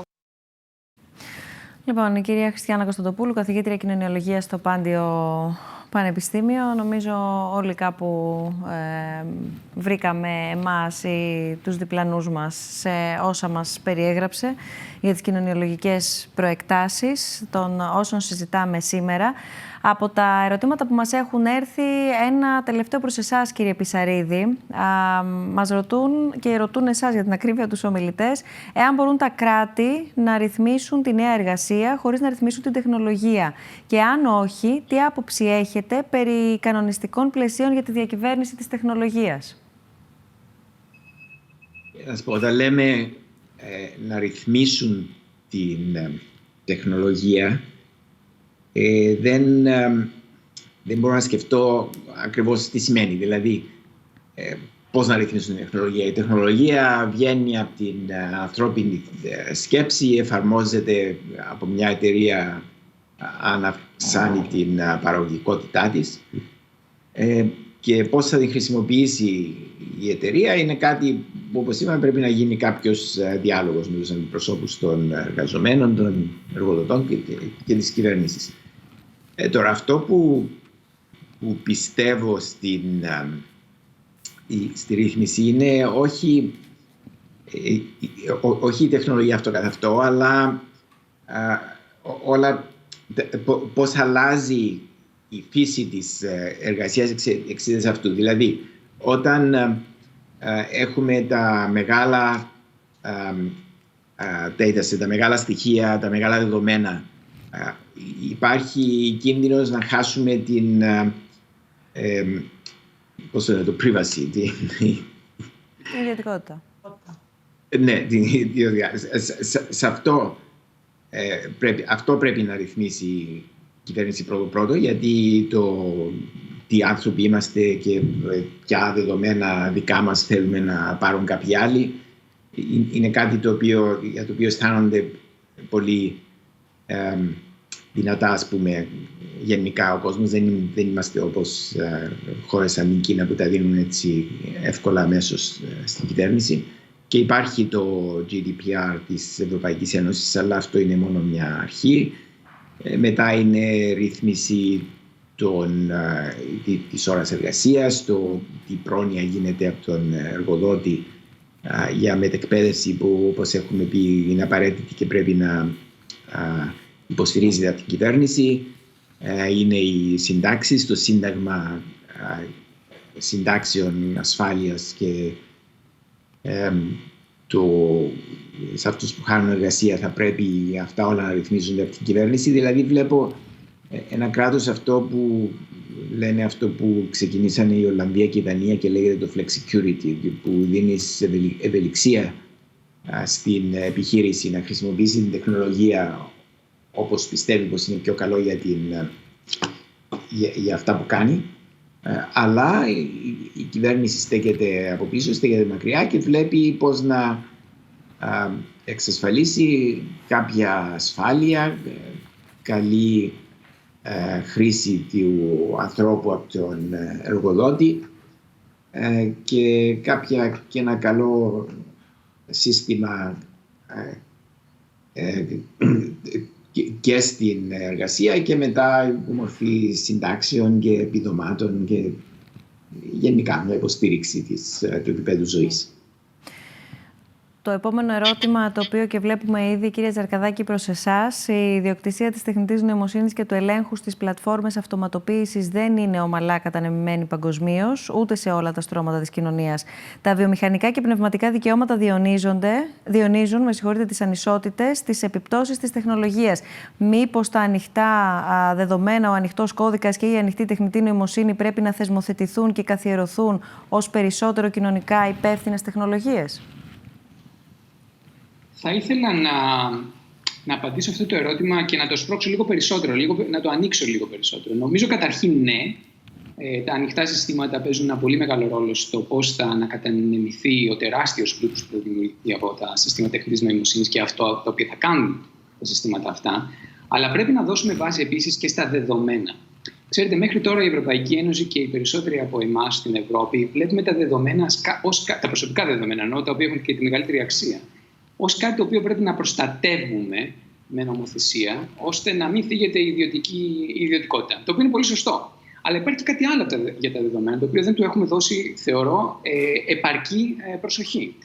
Τα δεδομένα είναι ένας κοινός πόρος, ο οποίος ουσιαστικά είναι σαν το πετρέλαιο που είχαν οι Νορβηγοί πιο πριν που μίλησα, που έχουν ένα κοινό πόρο όλο αυτό το έθνος και μπορεί να το χρησιμοποιήσει να χρηματοδοτήσει ένα UBI. Έναν αντίστοιχο πόρο έχουμε και εμείς και στην Ελλάδα και στα άλλα κράτη. Και αυτά είναι τα δεδομένα μας. Οπότε νομίζω ότι ένας τρόπος, και τον αναλύω αυτόν τον τρόπο αρκετά στο καινούριο μου βιβλίο, είναι να δούμε πώς μπορούμε να δημιουργήσουμε κοινές δεξαμενές δεδομένων, οι οποίες να ρυθμίζονται και να ελέγχονται από κάποιους προς όφελος των πολιτών. Οπότε, αν ας πούμε για παράδειγμα εσύ είσαι η Google, η Apple ή μια νεοφυής εταιρεία που θέλει να αναπτύξει κάτι, να έρχεσαι σε αυτή τη δεξαμενή δεδομένων, ένας όρος που χρησιμοποιείται λέγεται είναι data trust, έτσι, και να συμβάλλεσαι με αυτό το data trust, να μπορείς να χρησιμοποιήσεις αυτά τα δεδομένα φυσικά, οπότε να αναπτυχθεί η καινοτομία, αλλά η αξία που θα παράξεις μετά ως εταιρεία, πουλώντας αυτό το προϊόν, κάποιο μέρος από αυτές τις αξίες θα έρχεται πίσω σε αυτό το data trust, αυτή τη δεξαμενή δεδομένων. Και μιλάμε για δισεκατομμύρια δολάρια. Δεν μιλάμε δηλαδή για κάτι το οποίο είναι, ας πούμε, κάτι το οποίο είναι πολύ, πολύ μικρό. Νομίζω ότι εκεί βρίσκεται ένας χώρος στον οποίο θα πρέπει να σκεφτούμε όλοι πολύ περισσότερο στο πώς θα μπορούσαμε να τα εκμεταλλευτούμε και πώς θα μπορέσουμε να τον διευθύνουμε, να τον κυβερνήσουμε, αν θέλετε, με έναν δημοκρατικό τρόπο, ώστε να μπορέσουμε να έχουμε ένα καλύτερο μέλλον σε μια εποχή που η εργασία θα είναι περιστασιακή και όλα τα υπόλοιπα που συζητήσαμε σήμερα. Μάλιστα. Να δούμε σε αυτό το σημείο ένα πολύ σύντομο βίντεο. Ο Άντριου Ζόλι θα μας μιλήσει. Είπα και νωρίτερα ότι η Humanity and AI, η ανθρωπότητα και τεχνητή νοημοσύνη θα απασχολήσουν το συνέδριο αλλά και το φεστιβάλ του Ιδρύματος Σταύρος Νιάρχος τον Ιούνιο του 2021, και συγκεκριμένα 24 και 25 Ιουνίου. Κατά τη διάρκεια διεξαγωγής του συνεδρίου θα έχουμε τη δυνατότητα να ακούσουμε και να παρακολουθήσουμε συζητήσεις και προσεγγίσεις συνολικά γύρω από το θέμα της τεχνητής νοημοσύνης, πάντα όμως με επίκεντρο τον άνθρωπο. Από εκεί άλλωστε ξεκινάει και υποτίθεται και ουσιαστικά σήμερα μας εξηγήσατε και πώς το σκεπτικό είναι να βοηθήσει και να εξελίξει τον άνθρωπο. Ευχή όλων βέβαια να επιτευχθούν οι χρυσές τομές και οι λεπτές ισορροπίες να διατηρηθούν, τις οποίες αναφέρατε λεπτομερώς. Ο Άντριου είναι σύμβουλος του συνεδρίου του Ιδρύματος Σταύρος Νιάρχος. Να παρακολουθήσουμε το μήνυμά του. The future of work is not about one thing. It's about many things. In part, it's about new technologies and how they will enhance people's labors, even while certain jobs may disappear altogether, and how societies will shift as a result. But work is not just about technology. It's also a reflection of our humanity. If we are lucky, our work gives our lives meaning, dignity, purpose, and a developing sense of self-mastery and self-expression. It helps us value each other and ourselves. Now we are living through a new industrial revolution, one shaped by digital technology, automation, and AI, and the choices we will make about them. We will explore the theme of your dialogue, The Future of Work, at the 2021 Nostos Festival and Conference next June, which will be focused on humanity and AI. We invite you all to join us. Thank you. 24 και 25 Ιουνίου, λοιπόν, ανθρωπότητα και τεχνητή νοημοσύνη. Ένα από τα ζητήματα που θα ακούσουμε και θα συζητηθούν είναι και αυτό βεβαίως που έχει να κάνει με το μέλλον της εργασίας. Αν μου επιτρέπετε έτσι, μιας και φτάσαμε και στο τέλος της σημερινής μας συζήτησης, μια ερώτηση λίγο πιο προσωπική, αλλά που δεν αγγίζει νομίζω τα προσωπικά δεδομένα και την ευαισθησία αυτών. Εργάζεστε και οι τρεις από το σπίτι, έχω καταλάβει, έχω αντιληφθεί σωστά? Ναι. Σας ευχαριστώ πάρα πολύ για το χρόνο σας. Ευχαριστούμε πάρα πολύ όλους και όλες που μας έχετε στείλει πραγματικά δεκάδες μηνύματα. Είναι αναρρύθμιτα τα μηνύματα τα οποία έχουμε λάβει. Ελπίζω να έχουμε θίξει τα περισσότερα των σημείων τα οποία ρωτάτε ή σχολιάζετε. Νομίζω ότι είναι σχεδόν βέβαιο ότι θα επανέλθουμε στο θέμα, το μέλλον της εργασίας. Ούτως ή άλλως είπα, ο Ιούνιος είναι μπροστά μας, αλλά και μέχρι τότε, ανάλογα και με τα νεότερα δεδομένα, έτσι όπως διαμορφώνονται στις συνθήκες εργασίας, πολύ πιθανό να ξανασυναντηθούμε και φυσικά να ανοίξουμε αυτή τη συζήτηση και με περισσότερες τοποθετήσεις και με περισσότερες ερωτήσεις, ενδεχομένως και πιο διευκρινιστικές. Το ζητούμενο για εμάς ήταν να επιχειρήσουμε να κάνουμε την έναρξη αυτής της συζήτησης σε δημόσιο επίπεδο, αντιλαμβανόμενοι ότι πραγματικά δεν έχουμε κυρίως καταλάβει για να μπορέσουμε να αναλογιστούμε τα θετικά, τα αρνητικά και τις εντονότατες ανησυχίες που υπάρχουν αναφορικά με το μέλλον της εργασίας. Κύριε καθηγητά, κύριε Πισαρίδη, σας ευχαριστούμε θερμά. Κυρία Γιαννακούρου, ευχαριστούμε πάρα πολύ και εσάς. Κύριε Ζαρκαδάκη, ευχαριστούμε πολύ για ακόμα μια φορά που ανταποκριθήκατε στο κάλεσμα των διαλόγων. Ελπίζω να τα ξαναπούμε σύντομα και να έχει φτάσει η ανθρωπότητα. Αυτό είναι τώρα πολύ αισιόδοξο, αλλά ας μου επιτραπεί, γιατί τη χρειαζόμαστε λίγη αισιοδοξία στις μέρες μας, αρκεί να είναι ρεαλιστική. Ας έχουμε πλησιάσει λίγο πιο κοντά στη γνώση. Δεν ξέρω αν θα πετύχει η ανθρωπότητα το στίχημα να φέρει στο ισοζύγιο που επιθυμεί τη συνεργασία της με τις μηχανές, αλλά τουλάχιστον την επόμενη φορά που θα ξανανοίξουμε αυτή τη συζήτηση να είμαστε όλοι λίγο περισσότερο ενημερωμένοι και καλά γνωρίζοντες γύρω από το τι μέλη γενέστε. Σας ευχαριστούμε θερμά. Ευχαριστούμε και εμείς.